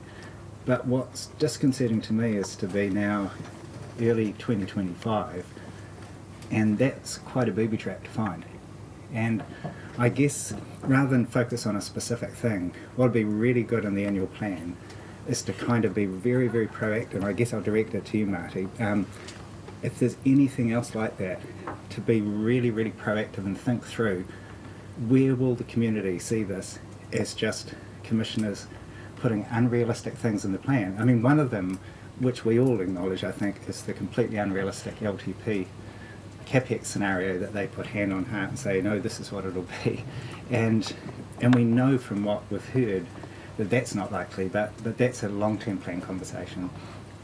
But things that hit OPEX are very much an annual plan conversation. And I think I'm sort of worried now that we'll get to the next step in this process and we'll keep finding more and more things which are sort of just hidden inbuilt things. It'd be good to just really work through, and I'm certainly not pointing fingers because I know you're all under immense pressure to give us information, but I think that's just something to be very transparent, that's what I'll be looking for. It's just if there's anything else anywhere that when we have the meeting on the 3rd or whenever our next get together is, that it's all been sort of thought through in a way that we kind of go, right, there's no more sort of surprises. And I want to be very clear, if anyone happens to be listening, that it's not that staff have put it in, it is the Commissioner's long-term plan, and we know they've put in some things that have proved to be a bit unrealistic. But I guess I'm just worried that if there are a couple more, because my understanding from those numbers is we have effectively got a 1.5% rates increase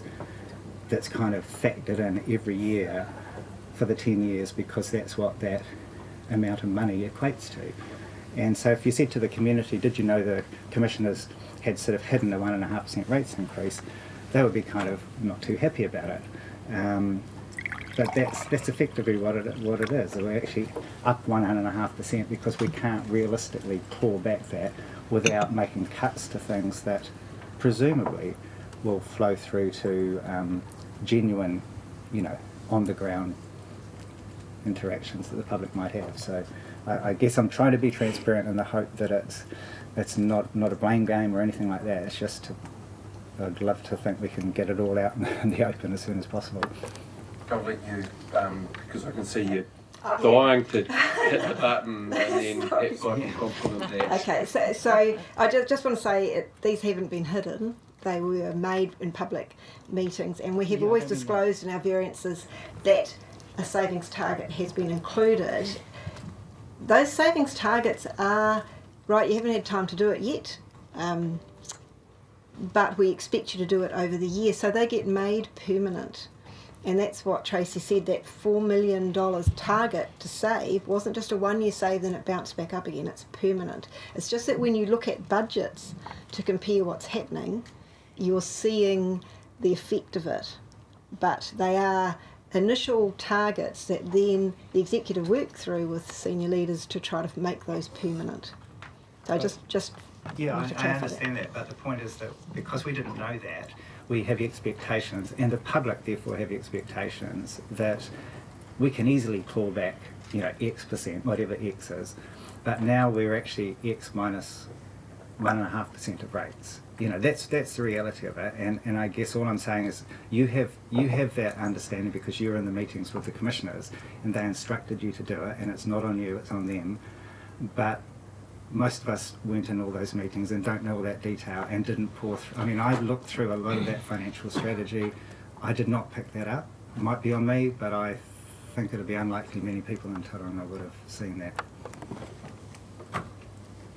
I think the overall steer is actually let's not build these things in. Let's just simplify things. You know, and something like this. You know, we've spoken about the salaries, but let's just have, you know, full-time equivalents times the salary is the budget, and if we come in under budget, that's fantastic. But not, oh, well, we came in under budget, but we'd already accounted for 4% savings, so we're actually over budget. I think, you know, just an overall, that's just one example, but let's get that transparency. Here's the budget. We actually came in under budget. Isn't that fantastic? Because I'd much prefer to start delivering good results than just sticking with the budget being correct. So just for absolute clarity, we would take out all of the remaining salary savings if that was the case. Yep. Might be helpful too if we also reported on actually how we're going, because what that process did, it put the responsibility on the executive and leadership to try and materialise those savings throughout the financial year. And so, gosh, when was it? August to October, we were pulling things apart to try and actually ensure that we could realise those savings. So I think it might be helpful if we actually reported to you on how we're going on achieving that, knowing that these things had to be savings that were locked in throughout the duration of the long-term plan. I think what we're experiencing now is that the allocation of those savings and where they were budgeted, because it was done in a degree of haste, right at the last moment of striking the long-term plan as it was, we weren't fully aware of what those consequences might have meant. And so maybe we can report back to, I don't know, audit and risk or someone on how we're going. Right, be a good idea. Can I just clarify that? I think there are two issues. One of them is what the Mayor has said. Well, the three really, what you said, Marty, but both very valid comments, but the third one is just the quantum. And I guess my key point was whether or not you literally do what the Mayor says to the nth degree, or whether it's, you know, that there are other factors come in, it has to be realistic would be my view. Like, so yes, I'm happy, personally I don't mind which way it is, if you have realistic savings built in and that's the best for you guys. If it's literally what the Mayor says, I'm happy with that too. But for me, the problem I had was the lack of reality in it. That means the only way to get from 8%, which is, you know, like effectively 3% of rates, down to 1.5% of rates, you know, which is the expected saving, is to go above and beyond, you know, reality. That's the word, you know, that was used. And I think we're trying to operate in reality and to say, let's have a real starting point, and then if we have to make extra cuts, we know exactly what it's about.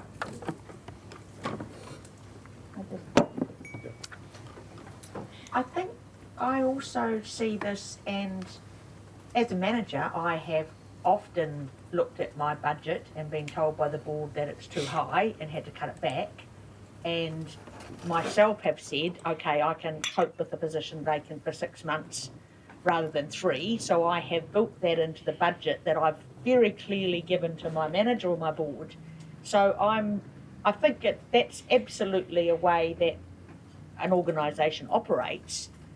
What I think is part of a problem is that there was a blanket 8% taken off that doesn't put an accountability on anyone. So if that's not happening, it's no one's accountability. So and we want lots of accountability. So we want a salary budget that each manager and executive have accountability for, rather than a budget up there that hopefully will get a churn that'll take it down by 8% to come into what is acceptable. So it's again just trying to be accountable so that everyone's accountable and knows exactly the number that they've had signed off for their team, and there's not just some umbrella reduction taken. Paul, do you want to talk about accountability before me, or what? I'm happy to just and I think what I would say is absolutely agree in terms of putting those things back, and I think we alluded to, yes, it was late in the piece we made changes, but I think everyone in the exec was acutely aware of accountability, because the number one, I guess one of the main things that we're accountable from each year is to make sure that we actually deliver within the rate number that's been set.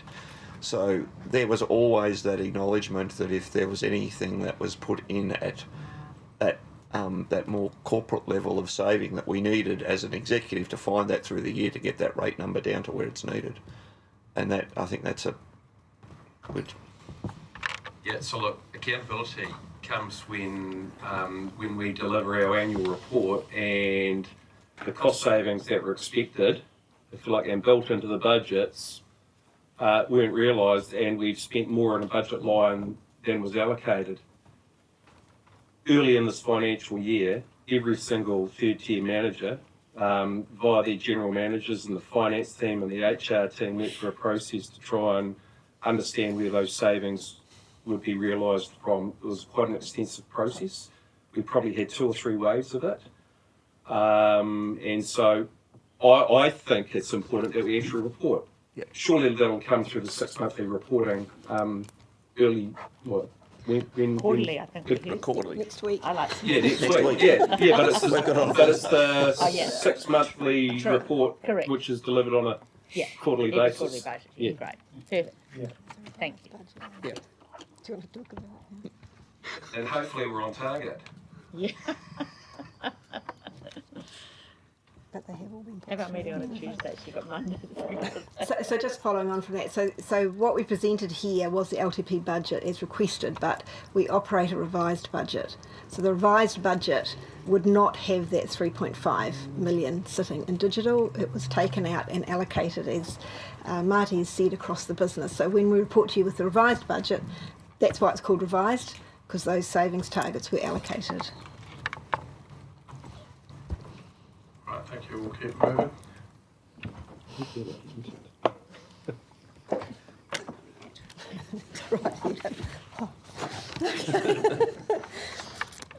Right, so the next few slides, I think Nick has actually spoken to a bit of this, but there were questions raised recently at a meeting regarding the individual activity budgets, and so we came back to you with some slides addressing some of those questions, and then we're just going to have an opportunity at the end of that to, if there were any other questions on activities. So the areas where there were questions asked related to employee costs, consultants and allocators for transportation, employee costs for water, what Spaces and Places actually does. We've got Alison here and a wonderful financial slide on budgets.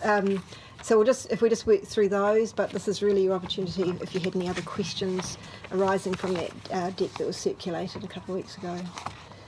So if we start with transportation, I think Nick probably has answered some of those when we had the conversations on employee costs and consultants. And then the last question was, I think in that slide, which is actually on the next PowerPoint slide, Ms Drysdale noted a big jump in allocators from 2023 actuals to 2024 actuals.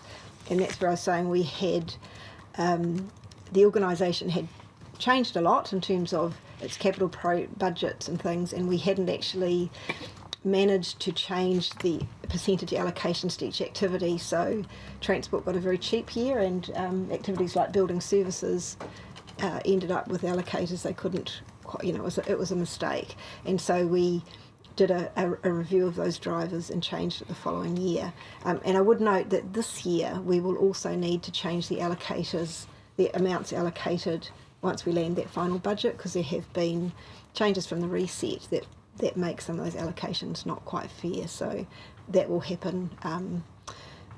Hopefully we'll get a first look at it for the draft budget, and then after final changes at the, by June.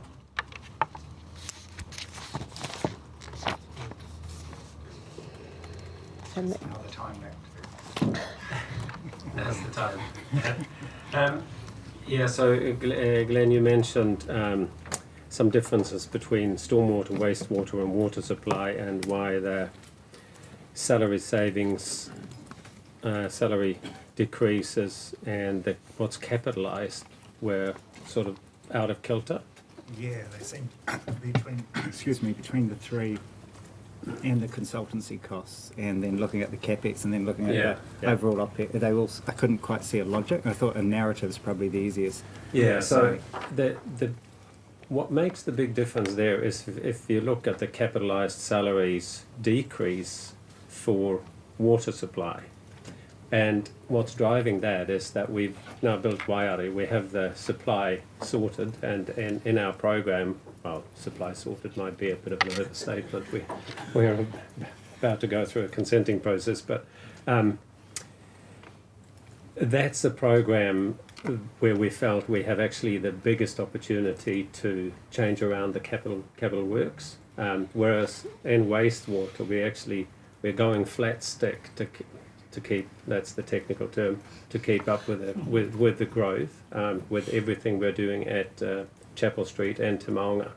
So the wastewater program hasn't actually changed that much, so we can still capitalise quite a lot of it, whereas in the water space we have made some significant changes to that program, so we can't capitalise as much. So that's how you get that discrepancy between them. So that's sort of just a high-level explanation.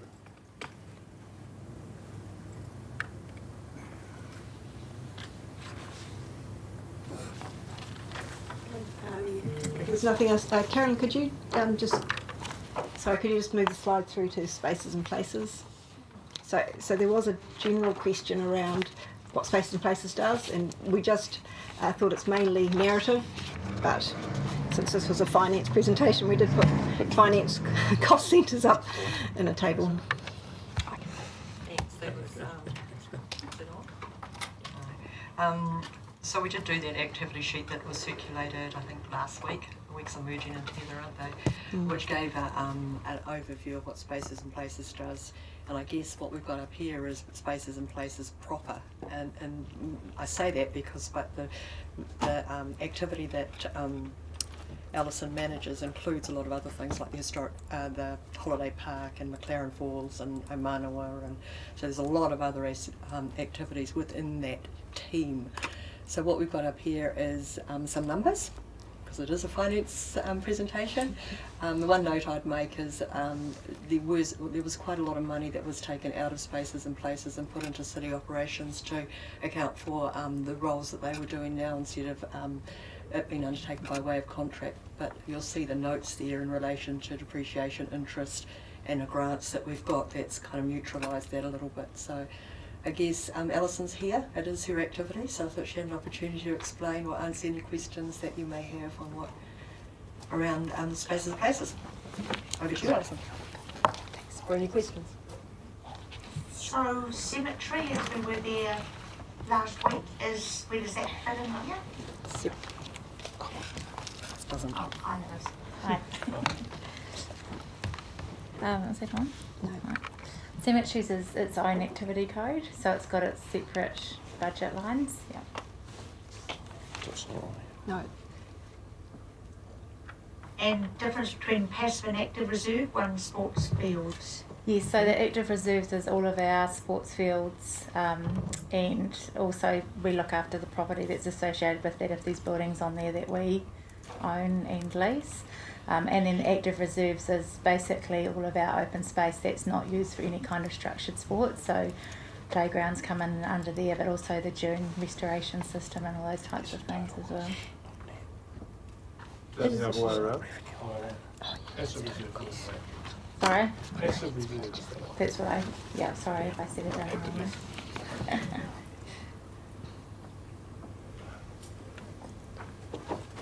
Can I just clarify, like with the passive going from 2024, it sort of goes down and then was projected to go up a little bit, and then it's gone up a bit more, and then sort of a bit vice versa for the active. Is there any sort of exchange in OPEX between the two due to reallocation or anything like that, or is it just that there is a genuine bigger increase in need in passive reserves, whereas the active not so much? So a lot of what's happened in the passive, sorry, my microphone's gone off. In the background behind that, there's also been a transfer from S&P budgets across to city operations. So it's not showing an easy picture there. So there's been a downward trend across because of that, and then there's been an upward trend because of interest and depreciation. Largely as projects have come on board. So when we've finished Manawa, the skate park, marine parade, boardwalk, the Elizabeth Street scape, because that's now finished, they've landed into interest and depreciation, so that's increased. So it's not a straight line across the ins and outs. That's very helpful. Just, this is fantastic, and the Clarence Falls Park tip top. So it'd actually be really interesting to have a list of what sits in passive and active, just because, and just with a number, because I don't have a clue how, I wouldn't, this is just really great information. So, and we do love our parks and spaces. We just have to work out how we keep them all. We can certainly provide some information and drill it down a little bit more that we could add to Stella. I have got some numbers here, just so it's 300, we've got 300 active and passive reserves. And 120 hectares of active reserve space, so that's the formal sports fields, but also the surrounds around that need to be kept at a certain level. But I can drill that down into more information and send it out. Sorry, what's partnerships? That's where we so we have partners such as Surf Life Saving, Sport Bay of Plenty, Bay Oval Trust, so those are the grants that are allocated to those organisations for their running costs, or contribution towards their running costs.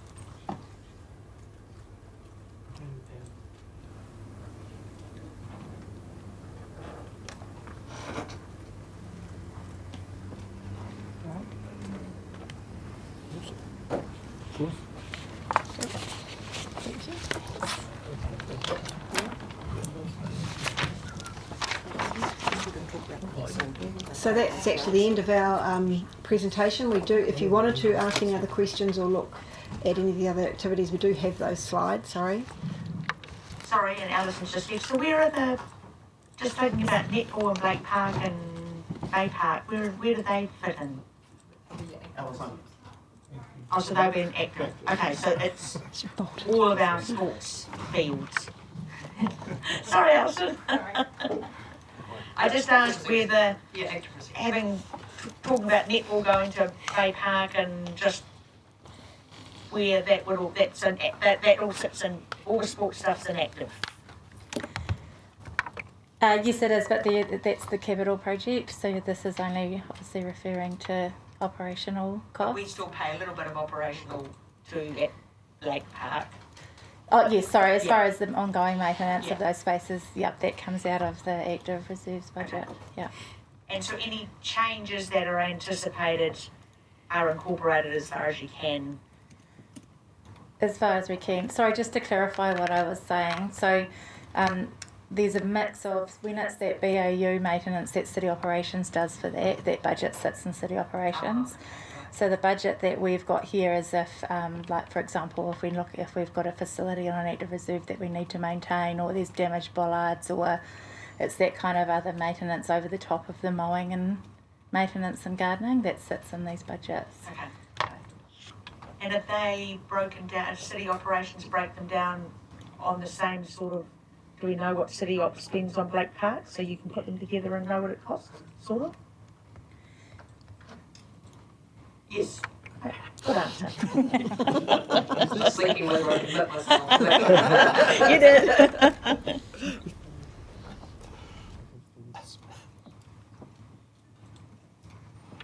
Have we got any other activity or any other questions of where we are? Yeah, that's a brother. I might have forgotten, it's not so much for you, Alison, but just in the general, like the debt retirement levies, because that's come up a couple of times, and I'm just trying to remember, like, do we have sort of like the master list of that, or can you give us a bit of a rundown in terms of where has that ended up? And the draft. Most of the debt retirement has actually been removed over time, and so I would have to check. So the waters ones we put into the LTP, but they didn't commence for a couple of years, as I recall. I can check the financial strategy; it's just behind me, but I'm not aware of any debt retirement charges in this. Well, can you, budget. like, for instance, the one that's in front of us on this document, it just sort of says for transport, the deficit's primarily non-funded depreciation, partially offset by reserve interest and rate-funded debt retirement. So I guess I'm just thinking, how many other activities have that offset by rate-funded debt retirement, which... No, where is it? Which is kind of, I'm just trying to get clear on if I'm missing something or not. It's not.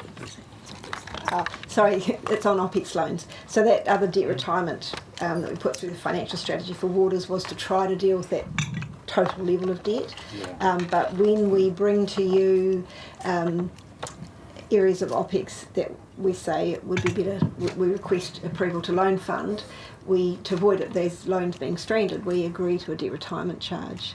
So there'll be, I'm trying to think of an example. Digital. Yeah, so digital has a lot of that, but transport, I'm trying to think of what the example would be. Okay, so thank you. They're business cases, they're large consulting spends on those early stages of the big capital projects. We would have, if they've spent that, we would have come to council and said, can we retire that over, loan fund it and retire it over 5 or 10 years, and that would have been agreed. So that's what that is. So it's different to the other chunk of OPEX that wasn't balanced in the budget. That's a different set of numbers. Yes. Well, it might have been, for a good example, might have been the investment we made in State Highway 29 when NZTA didn't fund that early works, the design and all that early works, and we stepped in there and ratepayer funded it. But the fact that there's long-term benefit, ultimately if 29 goes ahead, which it is, then we would debt fund that over a period of time. Is that a good example? Yep. Yep.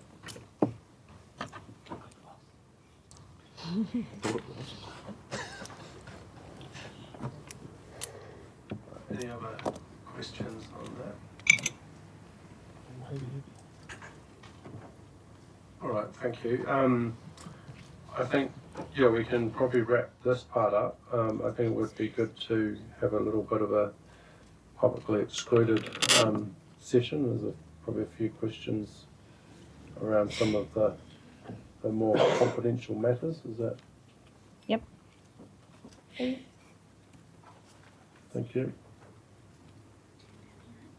So we'll just stop the recording and probably, yeah. Recording.